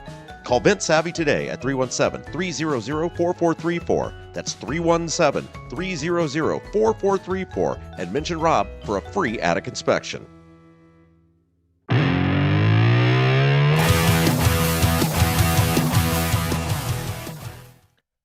Hey guys, welcome back. Rob Kendall Show. Thanks so much for joining us. We'll get back to the Secretary of State stuff in just a little bit. There's some other things going on, and I thought, man, we need to touch on some of these things because they are a really big deal. So a lot of content, a lot of great stuff to get to today. First, if you haven't, please help us out. Hit that little thumbs up button. Like our show, that really helps us grow. If you like what we do, if you support what we do, the best way you can help us with really no effort whatsoever is to just like that feed. And if you're listening to us on Apple or Spotify, we have thousands of people over on those applications. Give us that 5-star review. That really helps us grow as well. All right, so before we get to what Trump said about the parliamentarian, let me tell you about Bramwell Mackay. Leaky chimney, water in the basement, you got cracks around the exterior of your home. Bramwell Mackay Property Services and Consultants is your authority for chimney repair, tuck pointing, foundation repair, crawl space to basement conversions, basement waterproofing, and more. Bramwell Mackay does not just offer quick patches. Their team of 40-year master masons and industry experts address the root cause and provide solutions that last lifetimes. Your home is one of your biggest investments. Treat it that way. Bramwell Mackay, BRAMWELLMCKAY.com, your masonry, foundation, and chimney specialist. All right, so we talked about this yesterday. The parliamentarian in the U.S. Senate threw out the funding for the ballroom. So the Republicans trying to get this ballroom funded, priority of Trump administration, to be able to have these events at the White House, an estimated price tag of $1 billion. And what the parliamentarian did, and I know we've talked about this before, but just a very high level, the parliamentarian is essentially the umpire or the referee of the Senate. The parliamentarian is a nonpartisan individual, and their job when there is a dispute, a discrepancy, is to say, here are the rules that you, the members of the Senate, have put forth. The parliamentarian doesn't make the rules. She just says, here are the rules that you guys have set forth and how you desire to operate. And based on that, here is my ruling on interpreting the rules that you guys have set forth, on how you have espoused, you, the Senate, have espoused, you desire to operate. Now, there's nothing in our Constitution that guarantees there be a parliamentarian. There's nothing that rules that the parliamentarian can't be overrode, overridden, told she's wrong and we're doing it anyway. The Senate agrees to opts into rules of governance, and their rules of governance they've opted into says if there are disputes, we will take them to the parliamentarian, and this parliamentarian will decide. And then we choose to abide by her ruling. And the woman who is in there now has been there since 2012, I think. Is that right? 2012. And her name, what is it? It's McDonough, right? Yeah, it's McDonough is her last name. She was appointed, has been there through Republicans and Democrats administrations. Yeah, McDonough is her last name. She was appointed by Harry Reid, but the Republicans have had control of the Senate, 2014 to 2020 to 2020. So there's 6 years. And they've had control of the Senate for the past year and a half. So 7.5 of the 13-ish years. Is that right? 13, 14? Yeah. I mean, over half of the time, the Republicans have had control of the Senate. So if this woman was unreasonable, if she was totally in the tank for the Democrats, if she wasn't, being fair, the Republicans have had numerous opportunities to find someone else. They can fire her at any time. They're not obligated to keep her in there as the parliamentarian. Clearly, both sides, over numerous times holding power, have thought she's doing a good job. Well, she ruled, as had been speculated and predicted by observers of the Senate, by analysts, even by Republican senators themselves, including Rand Paul, who did so on television. The parliamentarian ruled that based on the rules set forth by the Senate, the ballroom, funding for the ballroom, could not be put into this reconciliation bill the House and Senate are working on right now related to Homeland Security funding. Reconciliation is a method by which the House and Senate can bypass the 60-vote threshold required to pass items in the Senate. The only catch is it has to be related to the budget. And there's very strict rules and guidelines around what can be done on reconciliation. It's called the Byrd Rule. And so Rand Paul had said last week, he said, look, this ballroom is probably not going to be included. We're not even going to have to vote on whether we want the ballroom in there because it's going to get thrown out based on the Byrd Rule. It's too broad. It's too expansive. There's too many agencies that are going to be involved in this. There's no way the parliamentarian, based on the very strict rules we have allowed, is going to allow this. This is a Republican senator saying this. And last week, the parliamentarian did, as had been predicted, and said, hey, I'm not weighing in on the merits of the ballroom. I'm saying you cannot fund the ballroom using reconciliation. This means of reconciliation that you guys are doing right now. And this ruling came down, and yesterday Trump went ballistic. And he accused her of issuing reviews to the Senate. And The Hill has a big article about this, by the way, if you want to read it, that have treated Republicans unfairly. And he called on Republicans to end the filibuster. And he said, quote, Trump said, quote, I believe this is on Truth. Over the years, she has been brutal to Republicans, but not so to the Democrats. So why has she not been replaced? There are many fair people who would be qualified for that vital job. The Republicans play a very soft game compared to Democrats. It is their single biggest disadvantage in politics. Okay, a couple of things. Number one, I don't know about you guys. Like when you're doing things as like the president of the United States, you're talking about official business of the government. Man, using a phrase like Democrats, what does that get you? Like, who would read that and say, well, I wasn't on Trump's team before or this policy before, but he called them Democrats, so I'm there. Who does it get you? It gets you no one. What it does do is piss a bunch of people off, including people in the middle who you need, who are like, you're not being serious. You're insulting the independent people who vote for Democrats and Republicans. Like, that doesn't gain you anything. It insults people. That's the first part of it. The second part is, as someone who follows politics and government, I have seen this woman on multiple occasions throw out Democrat priorities when Democrats were using the reconciliation process, including during the green bill thing that the Democrats put forward. And I've seen her allow Republican stuff to stay in bills when Republicans were using reconciliation, including in just last year, in fact, when they did the big, beautiful bill. And in 17 or 18 when they did the reconciliation bill to do the tax cuts. I've seen her on both sides throw out things, and I've seen her on both sides allow things to stay in. And if this woman was so unfair, why would the Republicans, who have the ability to hire or fire her over the last 14 years, not chosen to do that? It doesn't make any sense. If she was regularly ruling against Republicans, there's no lifetime appointment to the parliamentarian. They come and go all the time in houses, in senates. Why wouldn't they have gotten rid of her? The other thing this does is, so my point on this is it appears she makes rulings based on how she interprets the rules of the Senate and has seemed pretty fair and balanced and liked by both sides. Liked in the sense of she does an upstanding job. Look, when a guy umpires a baseball game, I don't want him to be liked by the players. I don't want him to be for one team or the other. I want him to call balls and strikes and do it consistently. My strike zone is this. You know, if you throw a ball on the outside corner, I'm going to give you an inch, right? Or whatever. Better swing the bat. Do it for everyone. They're not supposed to be a team player. The other thing Trump doing this does, despite alienating people, voters that he would need potentially, alienating senators that he would need potentially, because a lot of these senators appear to really like this woman, is he puts a target on her back.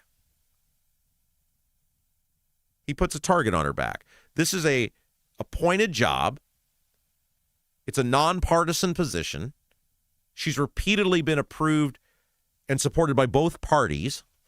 It would make no sense for the Republicans to keep someone in over 14 years who was, easily against them or repeatedly against them or whatever. Even the people of Trump's own party said, this is going to get thrown out. And you're putting in the climate in which we live, when Trump tweets this out, it's almost a call to action, it seems like. And it puts a target on her back. And so John Thune, the lead Republican in the Senate, got asked about it. And he said of Trump's comments on truth, I didn't read it, so I need to look at it. Obviously, it's concerning when anybody gets targeted like that, but it's, I guess, his opinion. We'll make sure everybody's got security around here. Man, I don't know about you guys, that sucks. It's a hard job. She's trying to do her job. She came to the conclusion that one of the most high-profile Republicans in the Senate came to, who's one of these committee chairs who would have been involved in passing the ballroom funding, who supports the ballroom, by the way, wants it funded with private dollars, but supports the ballroom. And even he said it. And this is the grief she gets, right? Like, how does this help? What, is she going to see Trump's tweet and go, well, he's right, I should just quit? He's done this with the Supreme Court, too, and I don't think it's possible. Thune on Wednesday, according to The Hill, warned that firing the parliamentarian would make it even tougher to get enough Republican votes to pass that funding, as some GOP senators would be even less likely to support the earmark if it appeared that leaders were trying to manipulate the enforcement of Senate rules. Exactly. You don't have to like the players on your team, but you have to play with them. You don't have to be thrilled about who you go to work with every day. Many of us know that. You do have to make it work. You do have to take the person that your bosses, whoever, put you with and say, well, I got to figure out how to make chicken salad out of chicken you-know-what. We've all had that happen in our lives. Sometimes it's for 6 months. Sometimes it's years. But that's your team. You go to play the game with your teammates. You don't deliberately piss your teammates off. You try to elevate your teammates. You have them go places with you. You have them do things that make them feel good about themselves. You lift them up because you got to make it work together, whether you want to be together or not. And Trump doing this is just going to piss these senators who he needs off. Like, I can't believe that there's no one in that White House who, before he hits send on stuff, goes, sir, I'm going to stop you from sending this for the betterment of you. Like, everybody has that guy. Jason is that guy for me. I can't tell you the amount of times over the years Jason's like, maybe you ought not do that. Does Trump not have that person who can be like, sir, we have to think through this logically? I'm not indicting Trump as like needing that person. Every person of profile or prominence or whatever needs that person. It happens in business. It happens in sports. It should be happening in politics. It happens in media. It doesn't seem like Trump has that person or that person clearly has no power. This is a disastrous move if the end goal is to get this thing out of the Senate. If your end goal is to get the funding for the ballroom, there's other ways you can make it happen. It's not over, but now it may be, because now you pissed these Republicans off who have to work with her, who like her. It never stops. It never stops, and it seems like it gets done on stuff that are not for the betterment of all of us. Hey guys, let's talk about Double D's Barbecue. It is Thursday. They are open Wednesday through Saturday. Double D's Barbecue, your place for authentic wood-smoked Memphis-style barbecue. I saw our guy C Mills went the other day. He would post about it, tag me in it. Great job, C Mills. Everybody who goes to Double D's, they love it. They love it. It's in Clayton. A little bit of a trip. Totally worth it. Right on 40, right by 40 and 39. It is Loaded Baked Potato Day, I think is the special today at the Double D's Barbecue. You can see all their specials on Facebook, by the way, each day. Go to Double D's Barbecue, Double D's Southern Barbecue on Facebook. Double D's Barbecue, you guys know this. They bring the receipts. They have been the winner of both Best Ribs and Best Sauce at Ribfest in Hendricks County. And I've been to Ribfest many times. That is not something to sneeze at. That's not like a Sagamore the Wabash these days where everybody gets one. It's like the old Sagamore where it was really special. Double D's Southern Barbecue, full menu, ribs, brisket, and more. DDBBQ317.com. DDBBQ317.com. Okay, I got to be candid with you guys. I will call it it's a skinny template today. Skinny template. You guys see this, right? It's 1, 2, 3. It's 2.5 pages. There's a fourth page here, but that's just notes to myself on what fabulous sponsors to read. And I got to be candid why I did this. I had a doctor's appointment this morning. And to the dismay of many, I got a clean bill of health from my doctor. Now, there could be things rotting on the inside that he didn't get to see. But in terms of the things he's in charge of, he said, go forth and prosper. So that's good news. I want my once-a-year deal that I do with that. Good, clean bill of health. However, a lot of the time, I put the template together in the morning. I just got a million things going on at night. Also, I like to wait until all the news has come out. And because of that, I went with the skinny template today because I was like, I don't need no notes for the Diego Morales and the Secretary of State stuff. So what we're going to do here is here's how we're going to wrap up the show. I'm going to do another topic here. We're going to take a break. I'm going to come back and bring some more smoke on Diego and the Secretary of State stuff because you guys love that, right? I thought maybe I'd just do 3 hours, just dumping on Diego to death. That might be a little overkill. Yeah, 2.5. And then we'll come back and then we'll do the YouTube chat. So we still got a lot more to get to. So if you guys want more, so if you're like, Rob, we haven't crapped enough on Diego today. Rob, we haven't thrown enough smoke at Jim Banks today. We're going to do that in a little bit. But I did want to, I saw this article and I thought, well, this is definitely something we need to address. Large Marge spoke yesterday, Marjorie Taylor Greene. Now, she has left the House of Representatives. And look, I think some of the Marjorie Taylor Greene stuff is kind of fraudulent. I've thought that about a lot of these people that I think kind of latched on to Trump orbit in sort of an almost like grifter type fashion because it was the cause du jour, the cause of the moment. So I'm always hesitant with Marjorie Taylor Greene. I also don't like quitters. She quit on her constituents. That's the worst thing you can do, is leave your citizens without representation, unless you're very ill or you've got, a loved one that you got to take care of 24/7. Unless you have that, you signed up for this. You said, I want this position. We don't always get our way. We don't get what we like. If you don't want to run for re-election again, that's fine, more than fine. But you don't quit. And she quit. And she's out living her best life somewhere, and I think that's awful to quit on your constituents. But Marjorie Taylor Greene was asked about Massie, Thomas Massie, losing his re-election. The Hill has an article on it. And she said something that was kind of concerning, and I actually don't think she's wrong. She said, quote, because there were, 4 Republicans that teamed up with the Democrats to get the Epstein file, the discharge thing gone. Now, ultimately, after that happened, all the Republicans lined up in support of it. But Greene and Massie were 2 of the 4, I think the number was 4 Republicans who teamed up with the Democrats to get the discharge petition done on Epstein. And Marjorie Taylor Greene, upon Thomas Massie losing his re-election yesterday, said, quote, releasing the Epstein files was our demise, but it was worth every single bit because now everyone knows the truth. Now, she's talking about, on her demise, Trump turned on her in addition to going after people like Massie. He turned on her. Now, he didn't turn on Massie because Trump and Massie never liked each other. But Marjorie Taylor Greene was one of the biggest, most loyal, hardcore Donald Trump supporters. And he went at her big time to the point where she just said, I quit. At least Massie's playing out the string. She went on to say, tonight the future of the Republican Party was destroyed.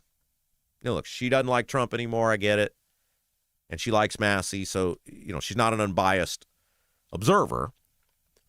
But what does that say that releasing the Epstein files brought about the demise of 2 members of Congress? That Trump went at Greene to the point where she got so miserable she just quit. And then Trump took Massie out. And the big sin of both of these 2 was that they sided with Democrats to give documents to the American people about a major sex trafficking ring. Now, tonight the future of the Republican Party was destroyed. I don't believe that because I think the Republican Party got destroyed a long-ass time ago. I don't think I'm not one of these fanboys who's like, well, it's all over if Massie's not there anymore. No. Thomas Massie was, and I saw somebody post this yesterday, and they're right. Thomas Massie was the 434-1 guy. Like the vote where if it was some deal, and even if the Democrats and Republicans agreed on it, he disagreed on it. And the Senate needs, or the House needs, the Senate needs it too, but the House needs that. Somebody saw somebody post that, and I was like, they do. Whether it's a Democrat or a Republican, they always need an and one guy. That would be me if I were in there. Somebody to make people think.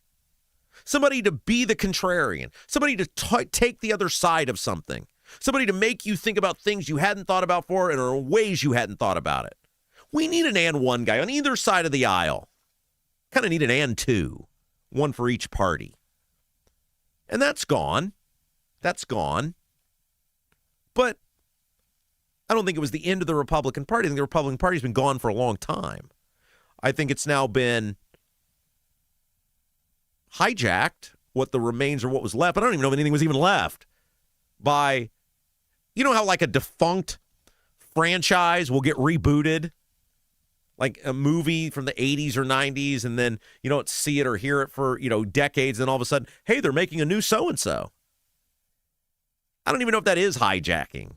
It's just like it was done, it was over, and then somebody came in and brought it back in their image. Like the remakes, right? The remakes always suck because they're like, somebody's image of what something should be, and it's rarely as good as the original. In the case of the Republican Party, I think Trump just kind of took the name Republican and then just made it his own thing. I don't think there even is really a Republican Party anymore. I think it's so spread out. There's so many different people, and really now anybody that's different that's fighting for something that's not 100% aligned with Trump just gets brutalized. So I think it's just kind of Trump who's using the name Republican.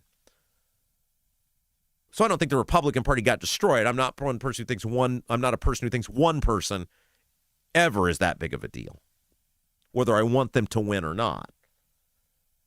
Here's what Lindsey Graham said, Sunday on Meet the Press, and it's very concerning. He was talking about, I think he was asked about Massie, this is, of course, ahead of the election. You can disagree with President Trump, but if you try to destroy him, you're going to lose because this is the party of Donald Trump. That's a concerning statement for a couple reasons. Number one, Thomas Massie never tried to destroy Donald Trump. He did exactly what Lindsey Graham claimed you're allowed to do, which you're not. He disagreed with him. Thomas Massie voted with the president most of the time, overwhelming most of the time. And there were occasions where he didn't because he disagreed, whether it was related to transparency or spending or whatever it may be. That's not trying to destroy someone. That's having reasonable disagreements, and my job as a legislator is to legislate. Your job as the president is to advocate for legislation. But in Lindsey Graham's world, because it is the position of the Trump world, if you disagree with Trump, you're trying to destroy him. What does that say about our elected officials that now they're admitting, hey, the party of Republican is now just a rubber stamp of Trump? That's not the way it should ever work. It shouldn't work for the Democrats with Obama. It shouldn't work for the Republicans with Bush or Trump. You know, I was talking with somebody the other day who works in the State House, and we were talking about a host of different things. And I said this, because we were talking about the elections and what's going to happen this fall and the Trump winning all these primaries and the people coming and going. And I said, where the Republican Party is at now very much reminds me of where the Republican Party was in 2005 and 2006 with Bush. But it's like it's on steroids now.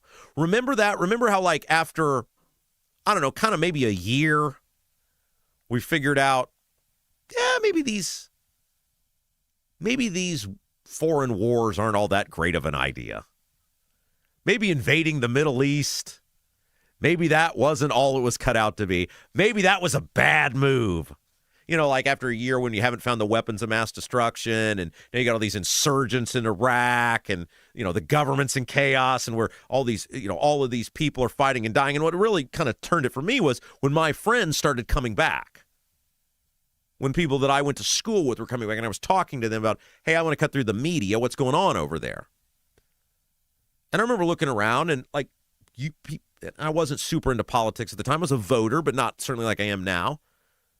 So I wasn't going to Republican functions or part of the Republican Party or an elected person. But I remember hearing what my friends were saying, how bad it was over there, seeing my own things on the news about how bad it was over there, how unhappy it seemed like people were, and yet the Republicans, anytime somebody broke from the we're freedom fighters or whatever the message of the day was, well, you got taken out. Remember the Dixie Chicks got like canceled because they had questions about the Iraq war? Boy, how silly does that seem now? Right? Like it's like Howard Dean going down for that scream. That wouldn't have even made the news today, and it derailed his presidential campaign. The stuff the Dixie Chicks said is so tame compared to what people say now, and it took them out for a period of time. They never really fully recovered. But even inside Republican Party circles, if you were critical of the Iraq war in like 2005 or 2006, you were done. And what happened?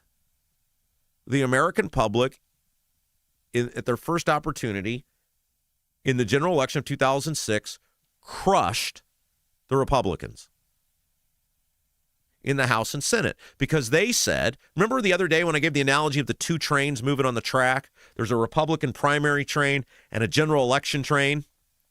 And the general election train is much bigger than the Republican primary train. And the general election train can see the Republican primary train, but the Republican primary train can't see the general election train. You guys remember that? That's what happened in 2006. The public kept saying, hey, we're not real thrilled with what's going on in Iraq. And then the public said, we're really not thrilled about what's going on with Iraq. And then the public said, we're done with Iraq. And yet the Republican Party, the Republican primary voter, kept saying, nuh-uh, we love Iraq. You cannot be against Iraq. Everyone loves Iraq. We stay as long as we stay until all those people are free over there. Nuh-uh. And the big train of the general election in 06 said, okay, we'll meet you at the cross point, which they did, and we'll show you who's boss. And they did. And then the Republicans, that brought us Obama in 08 because the Republicans still wouldn't get the message. And that led us to the 8 disastrous years of Obama. I feel like that's what's happening again, where if you speak out anything, even if you're for Trump, look at Lauren Boebert. Look at Marjorie Taylor Greene, like the biggest Trump fans. If you say anything against Trump, now you're out. You're done. And it's sort of like if you say anything against any of these people, you're out and done. Look, what's the theme of our show today? The theme is today, victory lap for all of us. We were right about Diego. What happened to me? Got banned from the Lincoln Day. They banned me from the Lincoln Day, my home county Lincoln Day dinner, the yearly Republican function of Hendricks County. Why? Because they were uber nervous. I was going to ask him again who paid for the trip to India. And they knew he would melt down like he did in Clay County. This is why I'm so mad today, guys. I got banned from the Lincoln Day because they were petrified. I was going to ask Diego who paid for the trip to India again. And I was going to ask him what Raju Shinthala does for taxpayer money. And they knew he can't answer it, and he'd melt down and it'd look bad. And yet they have the audacity, this phony baloney moral high ground, hypocrisy BS now today to be like, we like Diego, but it is time for him to go. We think Diego is a good man and a fair man, but for the betterment of the party, he needs to step aside. What is happening today was exactly what was happening in 04 and 05 and 06. The people who spoke out, they got canceled. That was the early days of canceling. That was the early cancel culture. And it's happening today. Because the Republican primary voter, by the way, do I get my apology from the Hendricks County Republican Party now? Do I get an honorary free ticket next year? Now that the official party position seems to be Diego gots to go. And if Diego gots to go, why does Diego have to go? Oh, right, because a lot of things that we've been saying for years.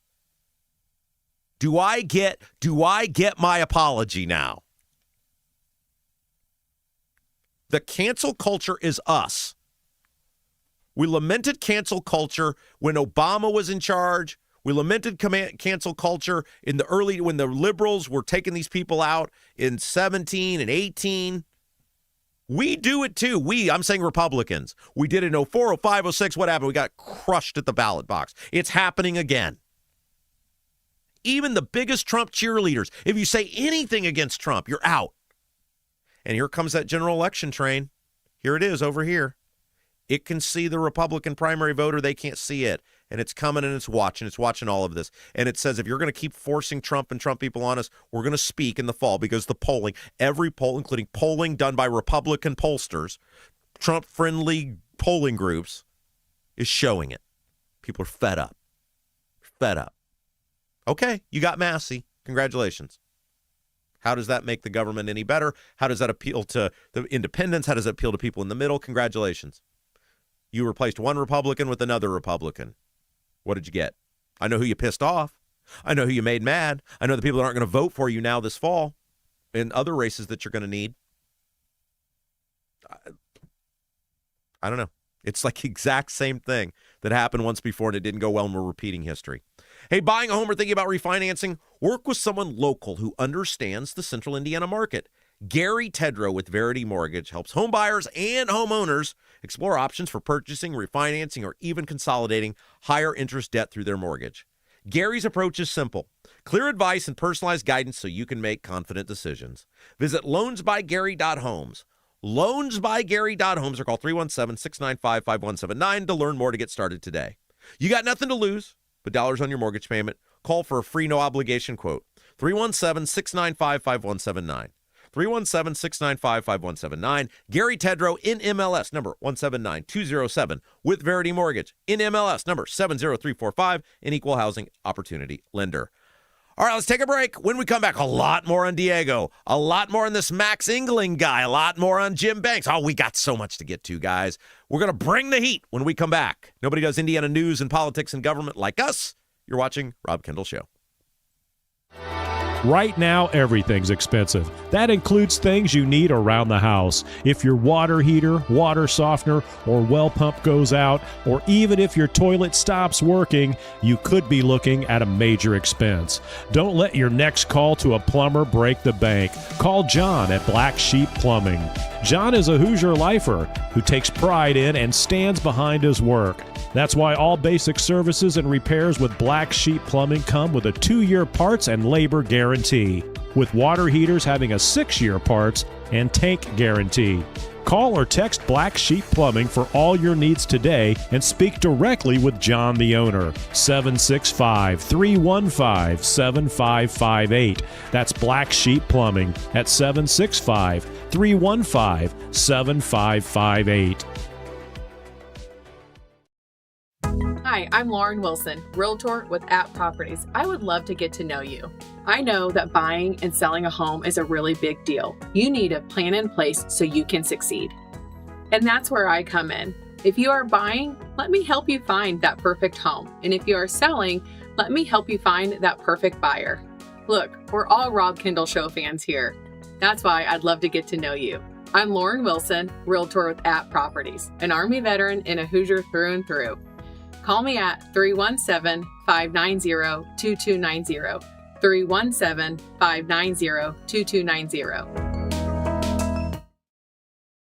Is your driveway showing signs of wear? Freeze-thaw cycles, road salt, environmental buildup like mold and dirt can all cause unsightly damage that can end up in an expensive repair. That's where Seal Now comes in. Seal Now are the clean, seal, and stain professionals that can help you protect your outdoor surfaces. Got a worn-out fence or deck? They can revive the look while providing long-term protection. Call today, 317-548-2002, or visit sealnow.com. Not only will you get a free estimate, but mention you heard about Seal Now on the Rob Kendall Show and receive 20% off any long-term sealing project.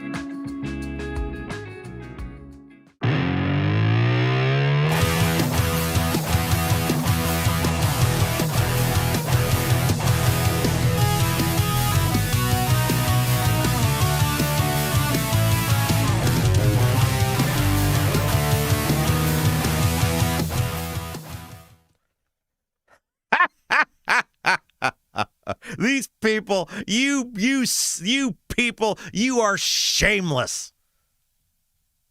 Todd Rokita and Jim Banks have withdrawn their endorsement from Diego Morales. Okay, guys, look, we said today, my issue is not that people are teaming up against Diego Morales. All for it.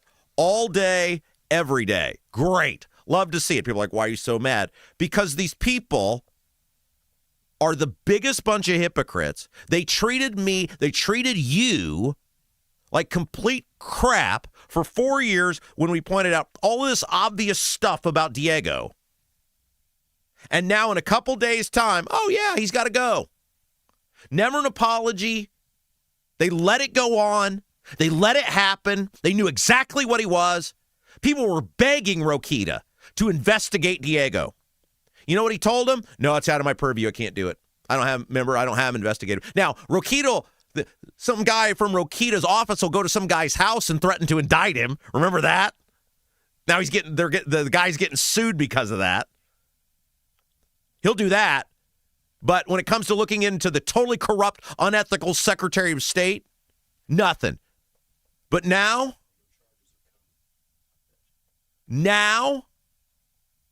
once the election's about to be lost, all the stuff we said, remember that? You guys remember I went to the State House and passed out information to all the statewides, literally in person, begging them to do something to help? You guys remember that? We filmed it. I was the only person who was speaking out on this. Conversation I had with Micah Beckwith. I don't know if I told this on air or not. When the Diego to India stuff surfaced, I called Micah and I said, Micah, you have to look at this. Is before all the stuff on Micah came out. This is very early on.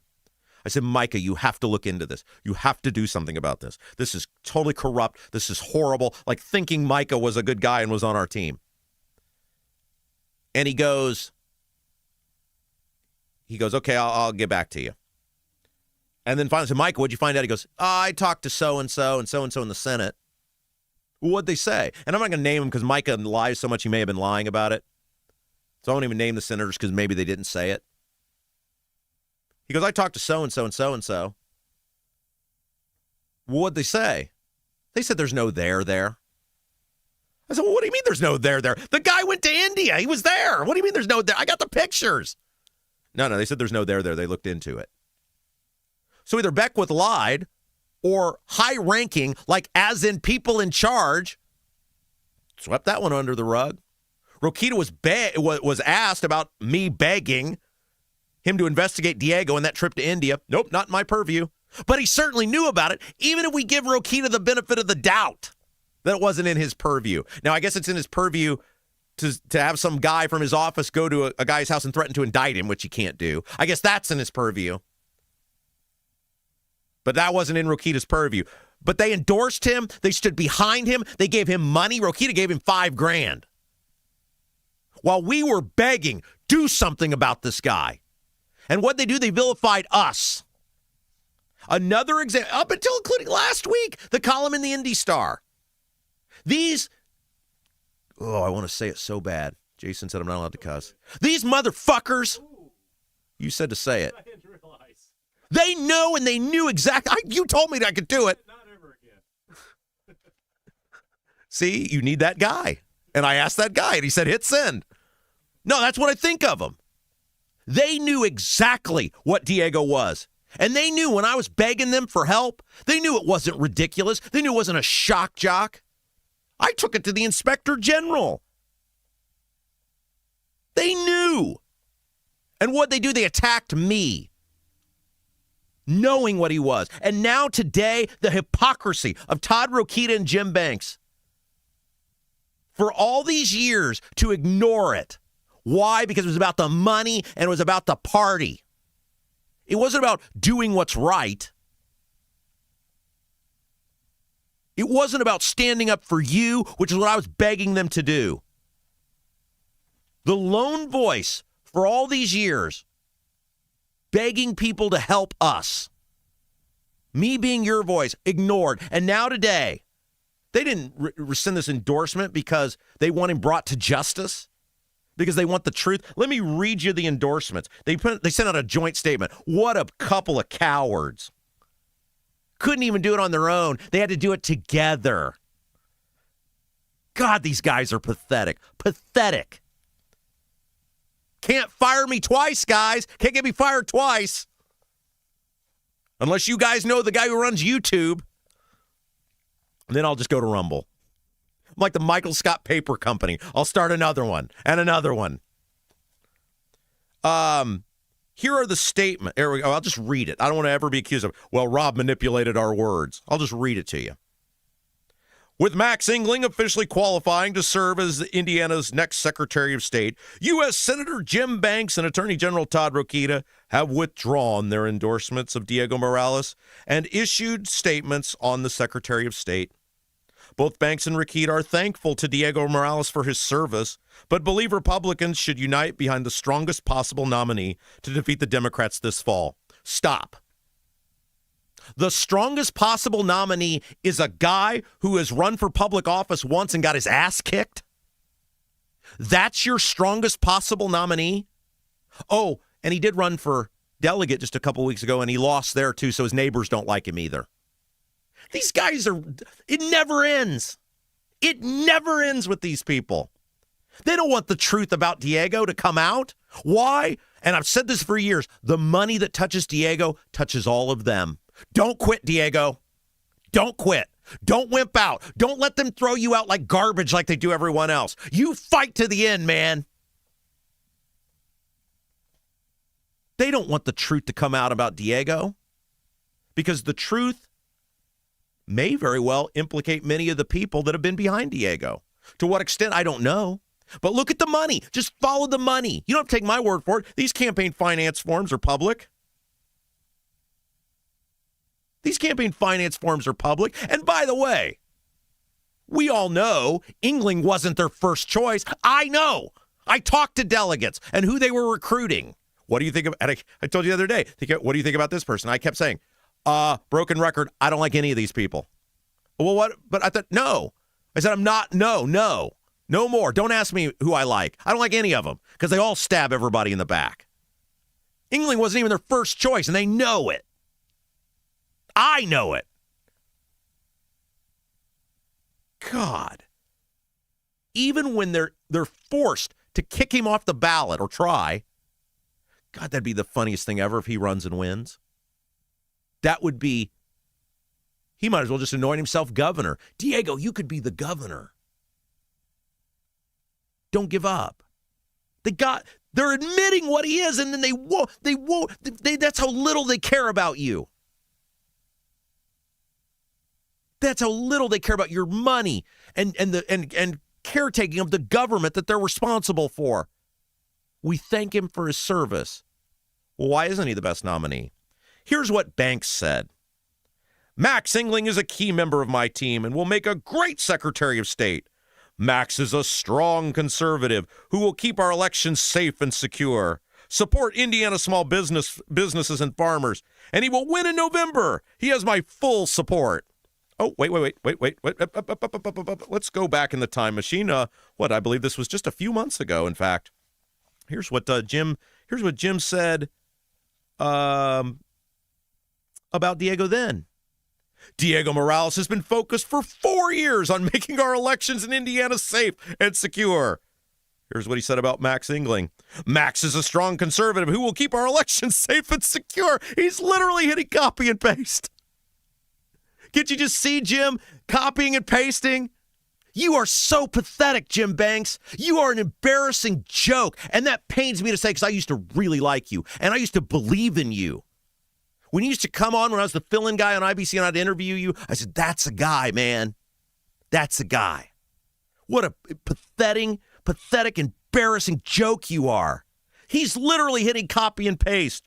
He understands that protecting our elections by stopping illegal immigrants from voting is fundamental to our country. This is what he said about Diego Morales not all that long ago. He is a conservative, supports President Trump, and is a tireless advocate for Hoosiers. He has my full support and endorsement. He even ended it the same. He has my full and total support. So I guess Jim Banks' full and total support lasts what, Jim? A month? 2 months? Man, if Jim Banks owes you money, I'd be really worried because his idea of full and total is like a month.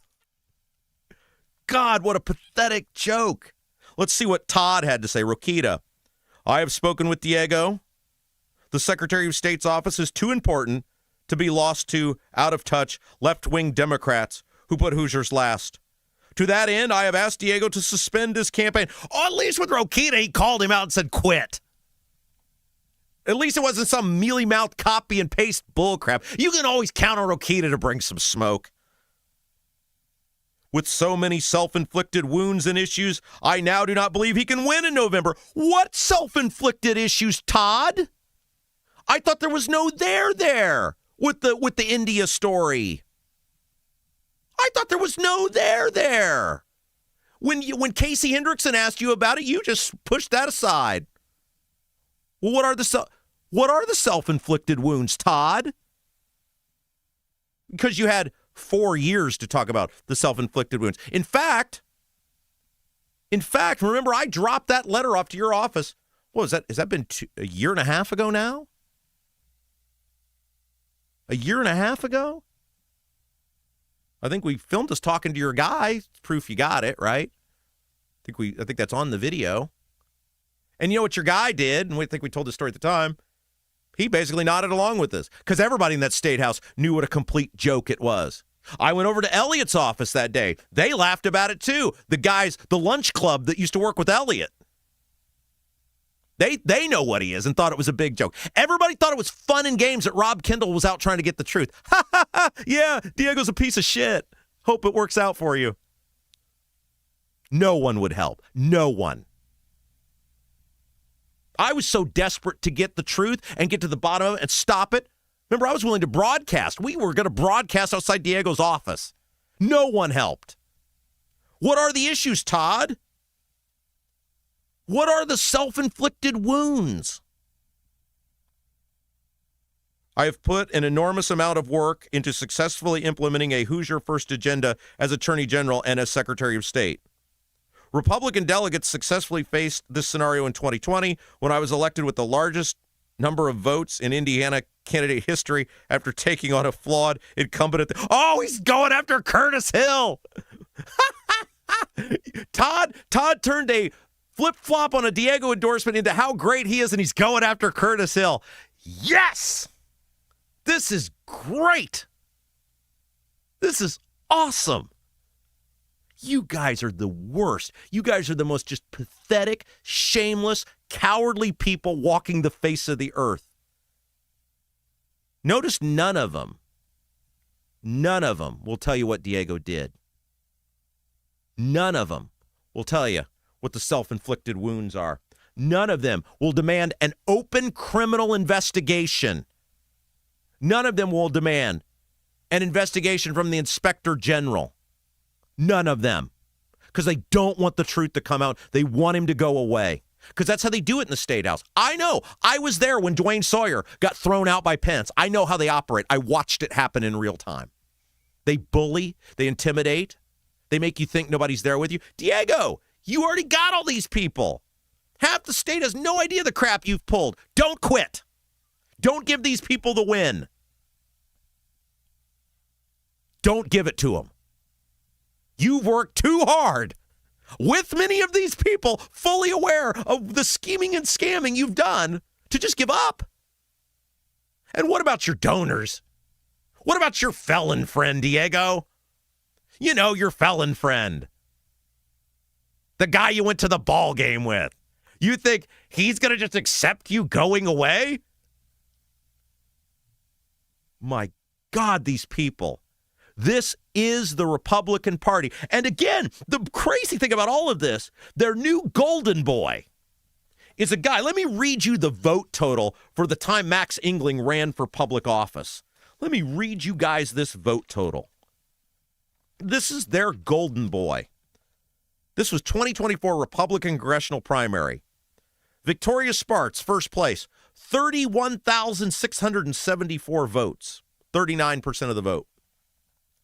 Third place, Max Engling, 7,841 votes, 9.7% of the vote. She got 4 times the votes he did, and people hate Victoria Spartz. She's hated by a huge portion of that district. She got 4 times the votes he did. Engling barely beat Raju.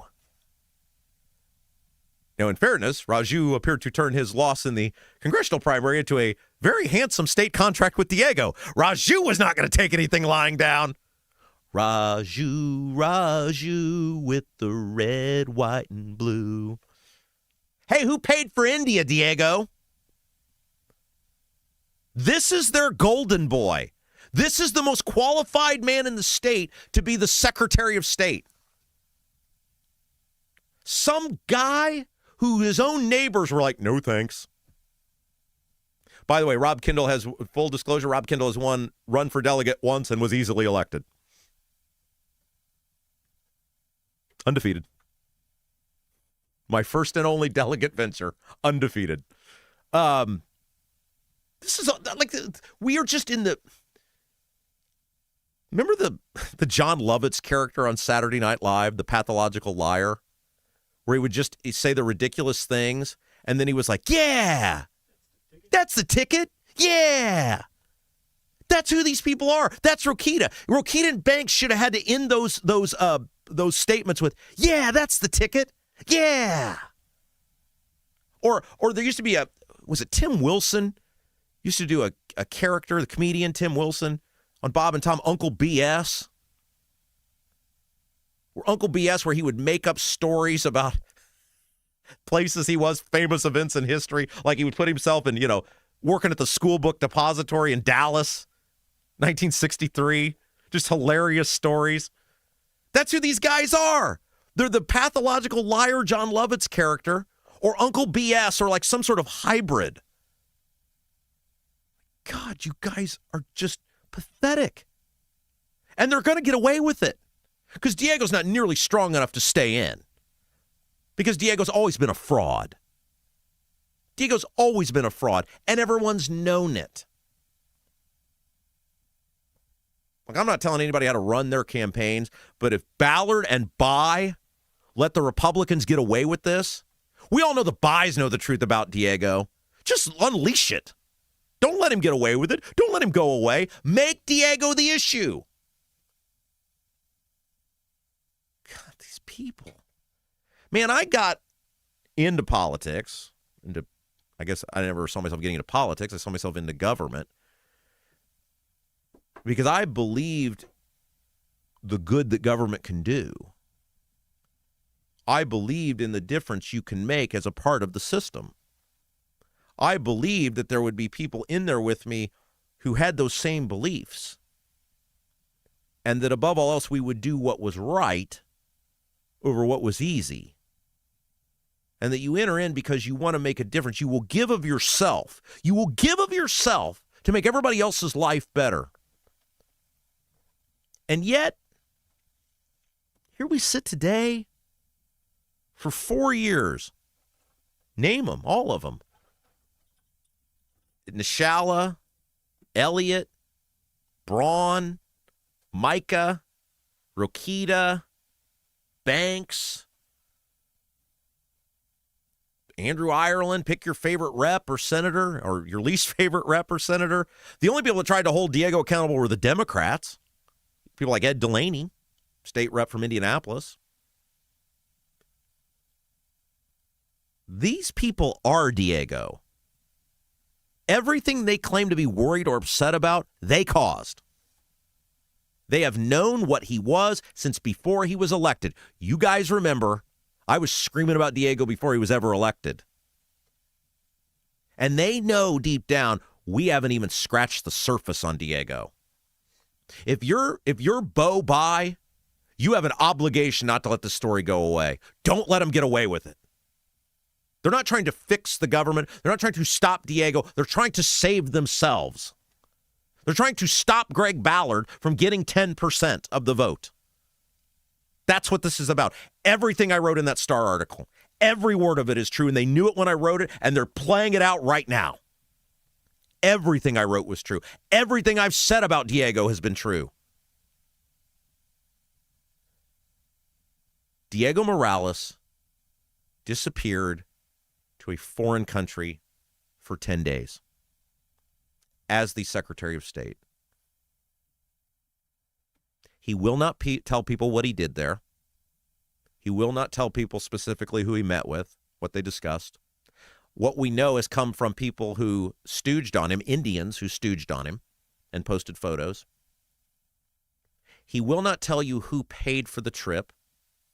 What we do know is that his friend Raju has a mysterious $80,000 contract with the state. I won't tell you what he did.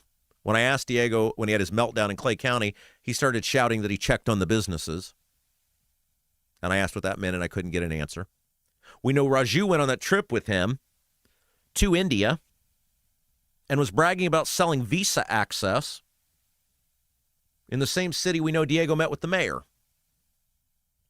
We also know that a venture capitalist went with them. And everybody knows about the venture capitalist and all the red flags there. And yet, for a year and a half, every person I went to, every person in a position of authority who had the ability to do something about this, to get to the bottom of it, to find out they know, right? I know. They know. They know a lot more than I know, I'm sure. They did nothing. They did nothing. And now we have a Secretary of State who travels all over the world doing who knows what, because there's a lot more than just the India trip. There's a trip to Germany, is a Hungary that were previous to India. And now we find out that this guy, it appears, had a non-citizen as his deputy chief of staff who we don't know how she got the job or what she did. And her work record appears to include work for the Pacers, Fever, and Miami Dolphins. And now it appears this person has disappeared. And we're just going to brush it off and go, Diego's a fine guy, but he's got some issues. He's got scandals because he's corrupt. He's corrupt. If you vote for Max Engling at that convention, you are voting for the people who have hid Diego's corruption. That's who you're supporting. If you're a delegate and you vote for Max Engling, you are voting for the people who covered up Diego's corruption and his unethical behavior, at the very least by their silence. And they allowed it to happen. We deserve the truth about Diego.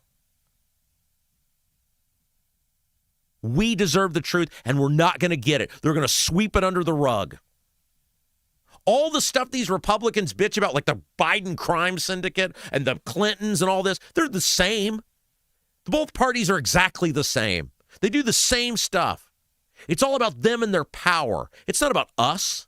It's not about you. It's not about our country. It's not about our state. It's not about the betterment of the people. I look back on when I got into this. I think how stupid I was to think that you could make a difference. To think that one person could change all this. This is... Every time I think these guys can't get any worse, they're like, oh, no, we totally can get worse. Just watch us. Give us a moment. We'll show you. So there you are. Rokita and Banks are out. They're out on Diego and in on Engling. And if you vote for Engling, you are voting for the people who have totally hid, totally covered up, totally allowed the Diego Morales behavior to happen. Don't quit, Diego. Don't quit. What a story that'd be if you beat the entire party. Well, you're not beating the entire party because most of the party won't even know. A bunch of people are going to show up at that convention, have no idea this is going on. I mean, they haven't. Think about it, Diego. Think about it, Diego. Think of all the crap you've pulled, and most people still have no idea. When you go to those Lincoln Day dinners and you hand those plates out to people and you smile at them real pretty and say, you're the man. Most of those people in the Villes and the Bergs, they have no idea. They have no idea. Hey, guys, pay attention to your bathroom fan next time you turn it on. If it sounds like a jet engine or you can barely hear it at all, chances are it's not working the way it should. A lot of those fans are either worn out or were never installed properly to begin with. So instead of removing moisture, they're just moving noise. Vent Savvy specializes in upgrading and correcting bathroom fan ventilation. Go to ventsavvy.com. VENTSAVVY.com.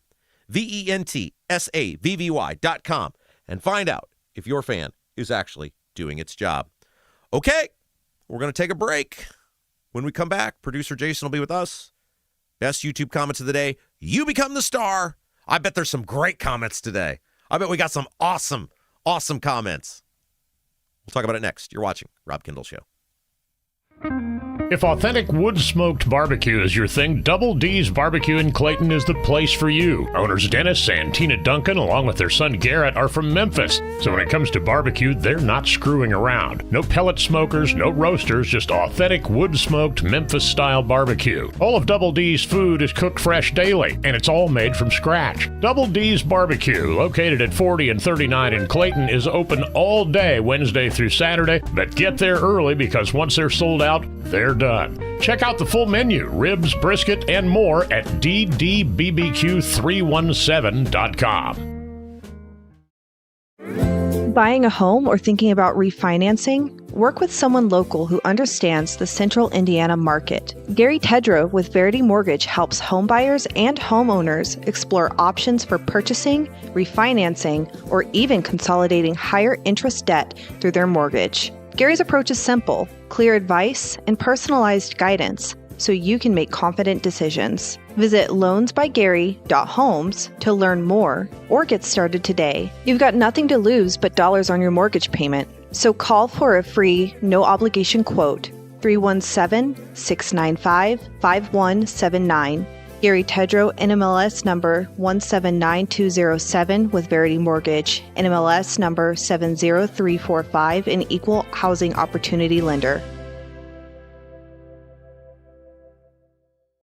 With a lakefront view in beautiful Brazil, the Honeysuckle Hill Bistro and Cottage is a little out of the way, but totally worth the trip. Down home, made from scratch food, just like the good old days at Grandma's. When you visit the Honeysuckle Hill Bistro and Cottage, you'll leave more at peace than when you came in. Open 5 to 8 for dinner on Friday and Saturday, and Sundays 11 to 1:30 for the buffet. You must experience the Honeysuckle Hill Bistro and Cottage. Call 812-443-3003. 812-443-3003. Your bathroom fan could be secretly costing you thousands of dollars in damages. Most people don't even know this until the damage is done. With over 18 years of bathroom remodeling experience, here are 3 signs your fan is failing you without spending a dime on inspections. Sign number 1 is if you have foggy mirrors after you shower. This shows that your fan isn't pulling out enough moisture, which creates the perfect environment for mold. If you have a properly functioning bathroom fan that is the right size for your space, you shouldn't see much fogginess on your bathroom mirror at all. Sign number 2 is if you have bubbling, cracking, or peeling paint in your bathroom. This means moisture is soaking into your walls, slowly breaking down drywall, and even causing the wood framing behind it to rot. Sign number 3 is if you have mold buildup on your fan, ceilings, or walls. This is terrible for your health, but also could wreck your bathroom, costing you a fortune. If you're noticing any of these signs, here's what you can do. Call Vent Savvy today at 317-300-4434. That's 317-300-4434, and mention Rob for a free attic inspection.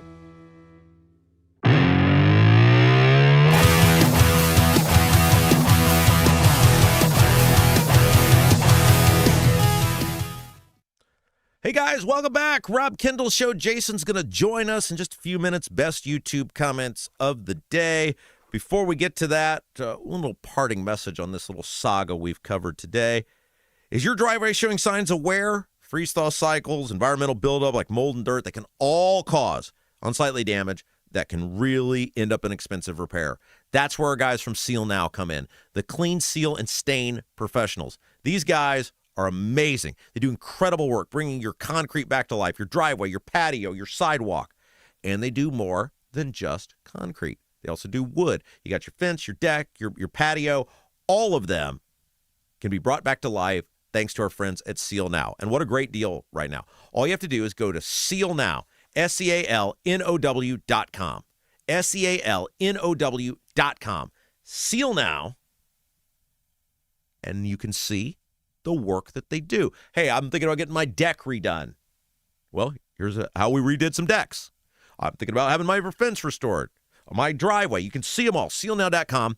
And they'll give you a free estimate. So you're going to know what your thing is going to cost so you can make your repair, your upgrade is going to cost so you can make the choice. Then, and here's the best deal of it all, when you go to SealNow.com and you tell them, hey, I heard about you on the Rob Kendall Show, you're going to receive an incredible, this is an amazing deal. Like, I couldn't believe they said they were going to do this. 20% off any long-term ceiling project. 20% off any long-term ceiling project. Seal Now. SEALNOW.com.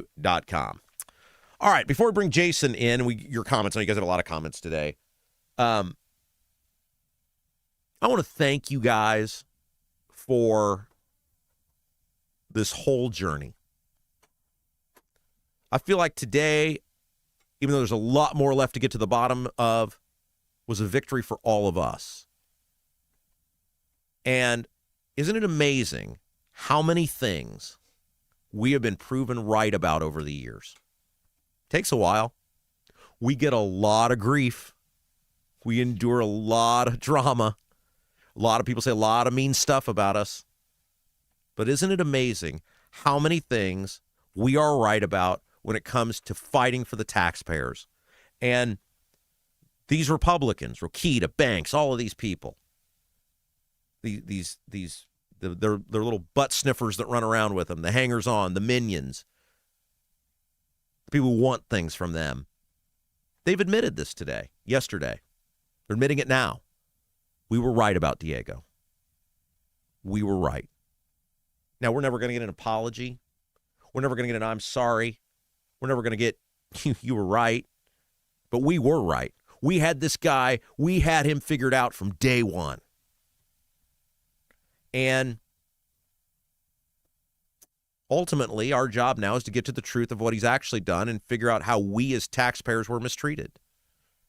The story cannot die. even if he gets out, which I hope he doesn't. Look, and I mean this, I still think the guy can win. I don't think there's any. He's already raised $1 gajillion. By the way, if he gets out, what happens to all that money he was bragging about raising? Didn't he say he raised $1 million? This is why it's like nobody's going to vote based on Todd Rokita and who he endorsed.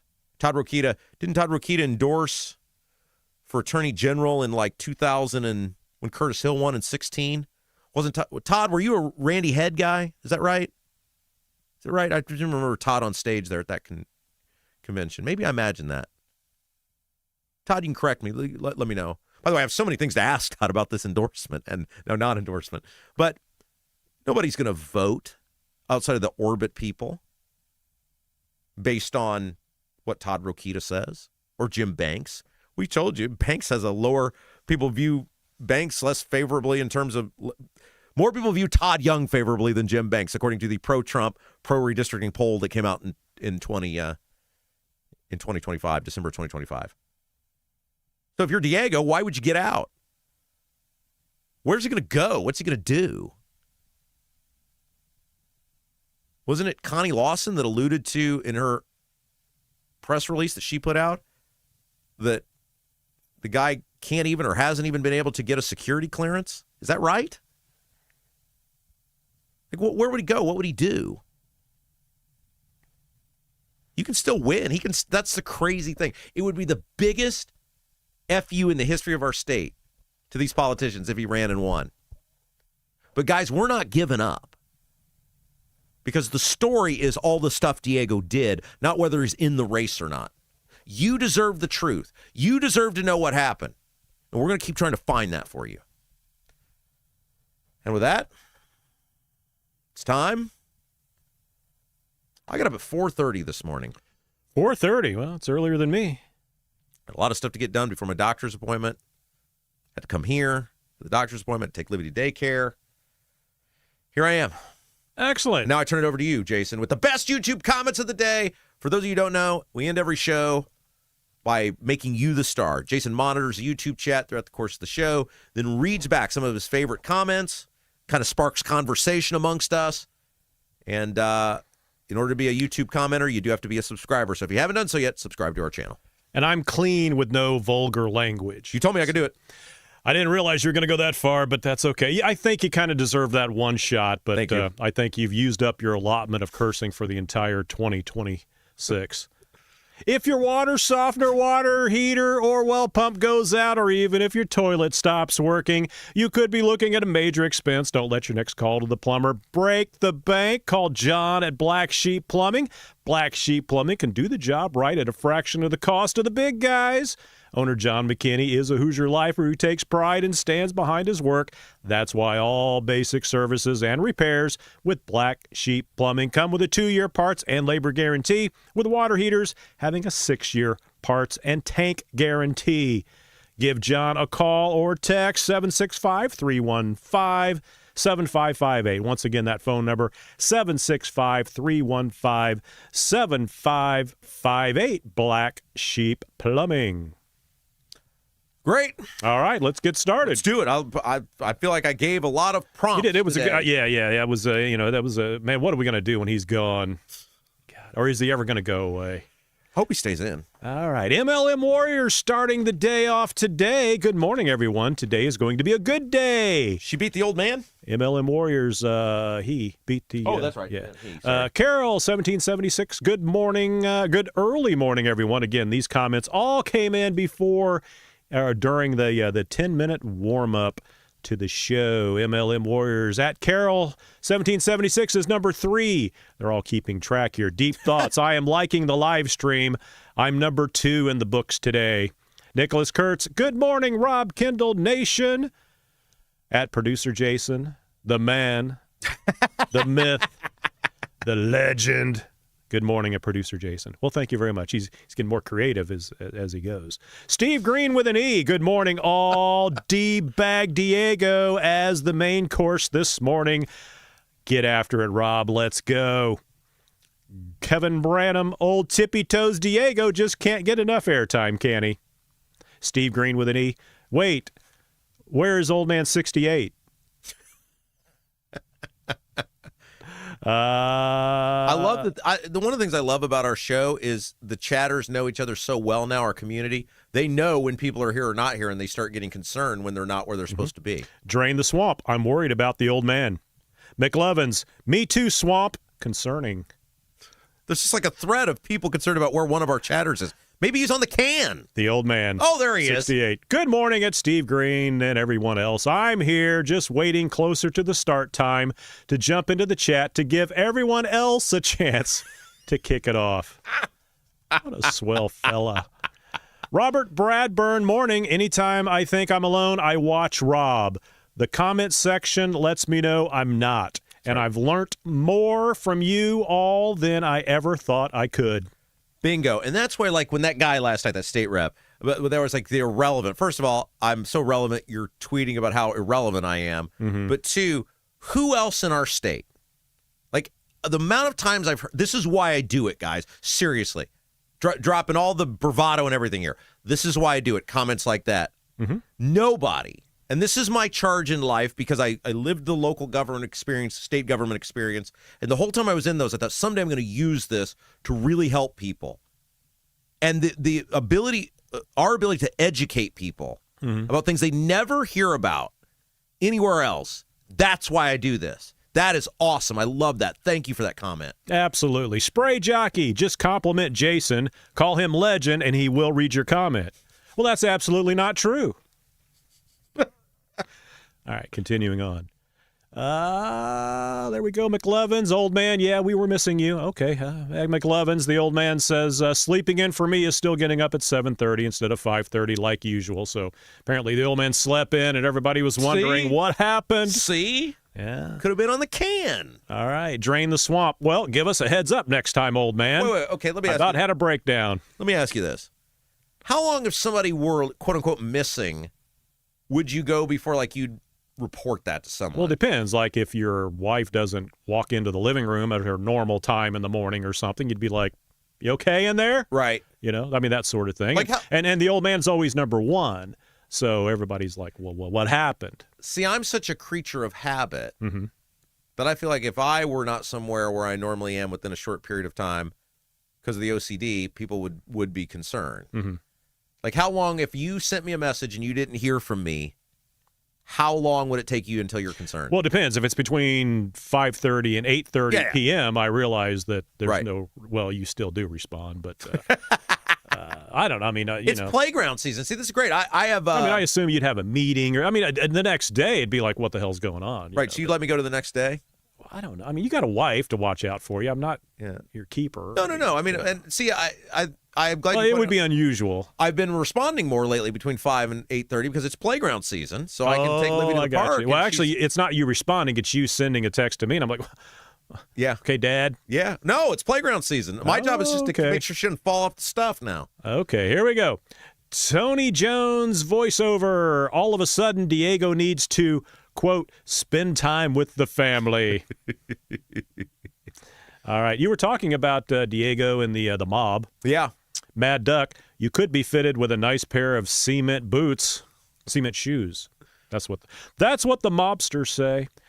Brad Sawinski, I heard this new guy is pretty tall, though. Yeah, he's like 6'4". 6'4", no tippy toes. Very tall. Yeah, the guy running against Diego.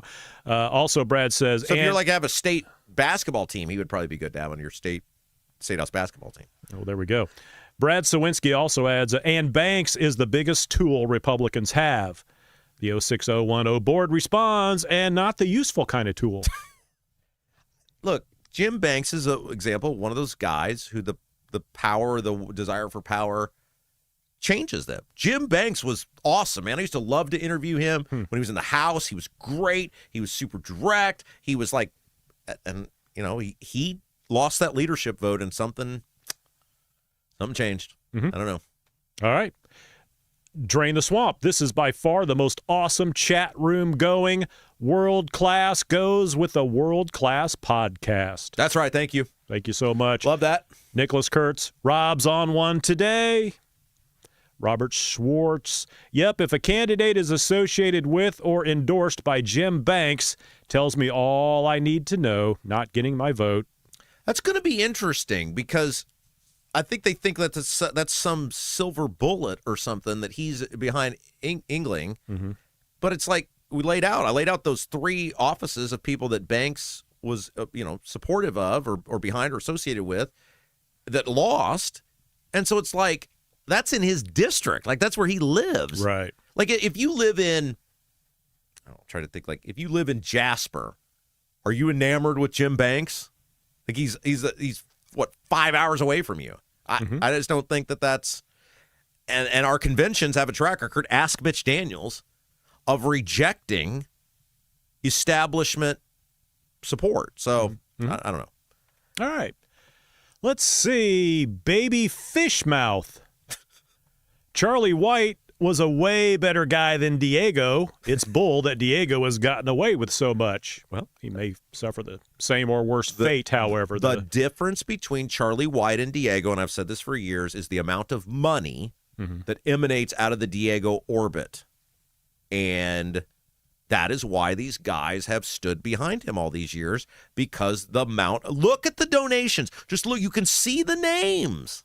And how they just conveniently cross over. Steve Green with an E. This show is fan-freaking-tastic. See, Rob, how people use other words instead of the curse words. I asked you if I could do it. I didn't realize you'd go that hardcore. What word did you think I was going to say? Shoot? I think after all the years, that verse would cover it just as well. But I think after all the years, he deserved that. Drain the swamp. Has Rob been working out? For years. Brad Sawinski. Heard he does 10 burpees before each show to look swole. Now, there was a time where I used to be very physically fit. I'm just not morbidly obese anymore. So you got to be careful, because you get to that stage where you build the pecs up, and then you stop working, and they start getting flabby, and then you have the old man boobs going. I do work out every day. That's how at my advanced age I maintain this youthful demeanor. Now, again, I could be totally rotting on the inside. I don't know, but I do. Like I said, in a younger, more single version of my life, I used to work out very aggressively. Now, just so much that my wife doesn't find me completely disgusting. It's kind of like when most people go get their oil changed. They're like, everything looks good. It's like, yeah, but you haven't really checked out everything. Of course, I know you've never had your oil changed. The 0601 board. Listening for Jason to laugh off mic. I wasn't laughing at the vulgarity of the show today. Whatever, I don't care. Kevin, well, you know what you're turning into? You're turning into Banks and Rokita. You knew what I was going to do, and you told me I could do it. You did nothing to stop it, and now you're like, I am just so surprised that I'm just concerned about my financial future. We need to. What do you think, John from Black Sheep? I just think you should do it like it's a radio show. I mean, I think you should use all decorum that you would as a radio. I think because you have people listening that don't expect that. I think they understand after getting tortured by these people for 4 years. Sure. One thing is going to be fine. I don't think everybody's going to be like, that's outlandish, because I think they all think Diego is that. A lot of sensitive ears out there, Rob. Yeah, that's all I'm saying. That's all I'm saying. It's your show. You do what you do. Do what you want. Yeah. Kevin Branham, Jason at about 120 minutes, smooth as silk. Love it. Mad Duck, the Constitution is there to protect the rights bestowed upon me by my Creator. That's right. There we go. Richard Lemasters, I like this version of Rob instead of the radio show host, Rob Unfiltered. So most do not agree with me. I know the 06010 board agrees with me. He thinks that that wasn't appropriate. LT Wilson says, "Good morning, Governor Braun. We all know you're here. Hit that like, share, and subscribe, please." Steve Green with an E. Great segment. The 0601 board. We're just talking about him. The school my church operates would like to know more about referendums. Are we missing out on taxing homes? Can read the article in the Indy Star. That's all I can suggest to you. My new column. If you have not been listening today, I have a new column out in the Indy Star, all about how referendums are rigged scams to bail out lazy, uncreative administrators and school board members. Debbie Holcomb. Good morning, Robbleheads. What a great day for Indiana. Jim Tenacor. Good morning. I'm the 83rd like. Are we under 200? We're over 200. Oh, great. Thank you. It'd be nice to get more than that. Wonderful. Thank you I for think all of you. Viewership has been increasing by the day. That's right. on both the YouTube and the audio platforms. The audio platforms are really taking off. A lot of people listening to the Apple and Thank all you that. to you kind people. We do give a lot of love to our YouTube because they're the live version of us. But yes, we love the Apple and the Spotify. You guys are amazing. Let's see. Callous Film. I'll be the only liberal to give you a like. At least Callous Film was honest and generous. Debbie Holcomb. Being a trendsetter, Callous Film. Brad Sawinski, bummed I'm going to miss the live show. It's Dave Matthews Band weekend. Dave Matthews is like 80 years old. Well, he wouldn't be 80 years old. Why would he miss the live show? He'd be younger than me, I guess. Right? Dave Matthews, is he playing during the day? Well, it's the weekend. It's like a whole weekend. You know, it's like Dave Matthews' show. It's kind of like the old Grateful Dead, where you got to get in the right frame of mind, if you know what I'm talking about there, Rob. Okay, like what's the best Dave Matthews song? Does he have like I was never Marching? Ants Marching, and I know that one. There's another one. No, but he does not have like a ton of songs that you hear. No, again, just like the Grateful Dead, they've got like 3 songs, right? But they've got 4 hours of psychedelic. Right. know. Okay. Yeah. The more drugs you do, the better they are, is what everybody says. So it's not about hit songs. Yeah. With the jam band, and that's kind of Dave Matthews, though, very, very, very strong musician. Vic Ferrari, there are that many. Okay, let's see where we at here. That these got to go with them, and that one doesn't. So as I babble on here, the 06010 board. Doug Cobb for Secretary of State. Bingo. Sponsored by Linda Cheesem. Tell me that commercials are not effective. Tell me that advertising is not effective. It does. I mean, look, all of our sponsors, they say they cannot believe how loyal you guys are. Sales@robkendallshow.com if you'd like me to sell your stuff. Sales@robkendallshow.com. Ask any of our sponsors. It works. Robert Schwartz, nothing wrong with a little cursing. There's enough moral preaching out there to make up for it. I just thought it was a little shocking. I'm not trying to be a prude or anything. I just would like my employment to last. All right, the old man 68, as a former E5, thank you for your service, old man. I can tell you that if you have to this is about Diego. Yeah. All right. I can tell you that if you have to constantly tell people that you served and in what branch and what you did, then you probably showed up and just collected a paycheck. Steve Green with an E, also a proud member of our military, and we thank you. Mr. Green with an E. Old man 68, bingo. Vic Ferrari. AI Banks and Diego in the chicken limo, someone. We don't do the AI stuff. No, we don't do AI. It's all us. Yeah.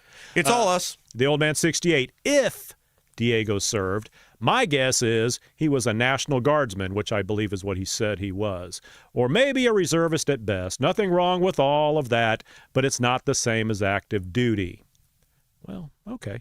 However, during Desert Storm, I believe a lot of National Guardsmen ended up serving in Desert Storm. I don't know to what capacity, but they had to go over there, and I think some of them got killed and all that. So I'd say all people who serve in our military, regardless of what it is, are very honorable people.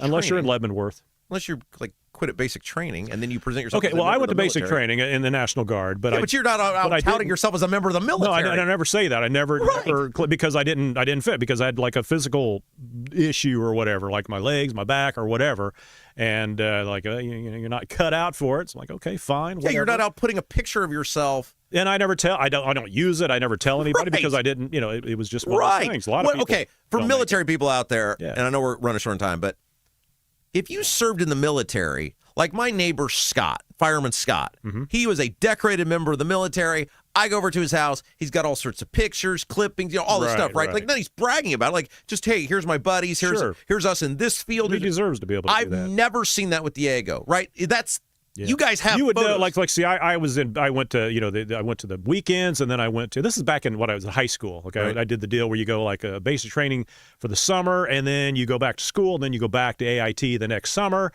And I didn't get it out of base. I was in for like 6 weeks or whatever. I only had 2 more weeks to go, but they're like, no, you're not going to make it through the rest of every. It wasn't that I couldn't make it. It was just that you're not whatever. So, but I could still tell you, I was up in Elwood. It was the communications division, right? I don't know what rank I was. I don't know any of that stuff, but I know enough to know where I was at, right? And I wasn't there very long. So if you ask Diego, well, what armory did you serve? Right, in? exactly. I mean, he should be able to tell you, and there should be some sort of. There's a guy that's a politician. There's a form. Yeah, I've got the form. Oh. By the way, Kevin Branham looks like he also served. So thank you very much for your service, Mr. Branham. MLM Warriors, I hope that producer Jason is feeling better. I am, but I'm still a little. I'm not going to be able to play tomorrow night. I was supposed to play a show tomorrow night, but are you canceling? Yeah, it's not It's like you go outside. It's snowing with the with all that. It's that time of year where it can be 80 one day and 60 the next. Yeah, it's just like the head's just like not there. Like I could turn real fast, and I'm still looking over here or something. Right. People with allergies understand what I'm saying.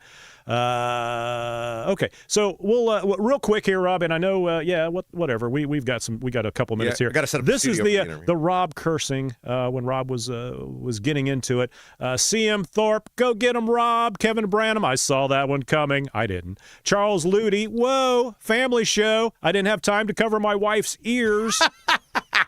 Vic Ferrari, I apologize for Rob at Mama Kendall. LD Stoltz, so fulfilling, haha. Sticky Frog, super salty. Rob is fun, Rob. Aaron Woodrum, way to go, Robbie, way to tell him. I worked with Aaron Woodrum at Arby's in high school. So he knows you as Robbie, as do I. Billy M4W, say it. The 0601 board. Profanity is an unnecessary shock, like posting pictures of dogs pooping. What? I agree with the first part. I'm not disappointed. Okay, the 0601 board. Can't pick on Trump for poor commentary and attempt the same will narrow your audience at a time when expansion has to be important. I couldn't have said it better myself. Well, I didn't read it very well. I'm going to let you host this show tomorrow. No, I'm just suggesting. You have been I'm on not this saying for you like can't. 30 minutes now. I have 30 minutes of the chat, and it was what did I tell you when we went to break? I was shocked, but yet I forgave you for that one because A, it's your show, but B, this has been building for a couple years. Yes. So I totally get it, totally understand. I'm just saying. I've been treated like complete crap by these people who have literally begged. So you get a pass. I totally give you a pass. To help me get to the truth on this guy, and now they're acting like, well, he's just got to go away, and they're still not giving you the truth. That's the thing everybody needs to take away from this. Mm-hmm. They're still going out of their way, Rokita, Banks, the state reps, all of these people, to not give you the truth. Josh Richardson, off the rails, Rob is the best. Sugar cyanide. No, sugar New York. Yeah, whatever. Sugar cyanide. This is why I love Rob. So, okay, Carol 1776, Rob, love it. But is your mom and Olivia listening? I can assure you Olivia's never. Well, Olivia will listen on demand. She'll see the thing on the TV and go, Dada? Dada? And then she'll just keep pointing at it. It's like, I'm right here. All right, and we'll leave it with these two. Steve Green with an E. Rob is on a heater today. This is what the Webernet is for. And then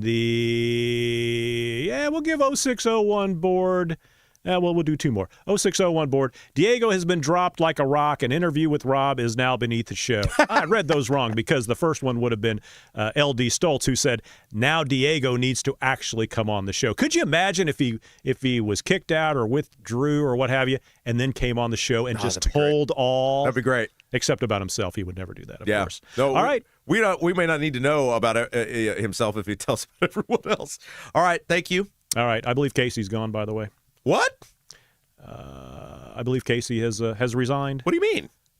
Casey, no more Casey on WIBC. Congrats for her to making a big move. Casey's leaving WIBC, is moving to Virginia with the dude to be with her daughter. Oh. So, Casey, breaking news. Oh. Poor Casey. Well. All right. Well, did she thank me for 4 years of being number one? That would have been a class way to go out had she said, screw management, I'm going to say thanks to my 2-3 year partner, Rob Kendall. And I don't know if she did or not, but Maybe that she would have did. been a class move. That would have been classic. Hopefully she did that. I'll have to go back and review the tape. Yeah, she never liked me filling in because she thought you and I were going to gang up or whatever. But, congratulations to Casey on her move, and hope the best for her in the future. All right, hey, one of the biggest complaints people have with their real estate is never actually talking to their agent. That's why we love Lauren Wilson. She gives you the chance to talk to her pretty much whenever you want. She is all about direct personal service. Lauren Wilson, Hoosier lifer, military vet, at Properties. She wants to help you make your next move. Buying and selling, it's a huge deal. Have an advocate, not just a realtor, an advocate, a fighter in your corner. She would love to get to know you, what you want to do, and figure out how to make it possible. Lauren Wilson, realtor with At Properties, 317-590-2290, 317-590-2290. Ran a little long today, so also we got to thank our friends from Bramwell Mackay. If you got a masonry color mismatch, previous repair catching your eye, not happy with the brick color around your home, and ready for a total makeover, Bramwell Mackay Property Services and Consultants specialize in masonry, staining, and recoloring. Whether you want to seamlessly blend repairs or completely transform your home's exterior, want to build something new, Bramwell Mackay's 40-year master masons design and construct custom patios, sidewalks, outdoor summer kitchens, archways, entryways, and more. Bramwell Mackay, BRAMWELLMCKAY, beauty built to endure. You guys are the best audience in all the land. Thanks for helping us grow this show. Let's keep it moving so we can keep holding the politicians accountable. Like the feed if you haven't done so yet. Share it out. Let people know. You guys have an awesome rest of your day. I will see you back here tomorrow. Rob Kendall Show, 9 to noon. For producer Jason, I'm Rob Kendall. You've been watching Rob Kendall Show.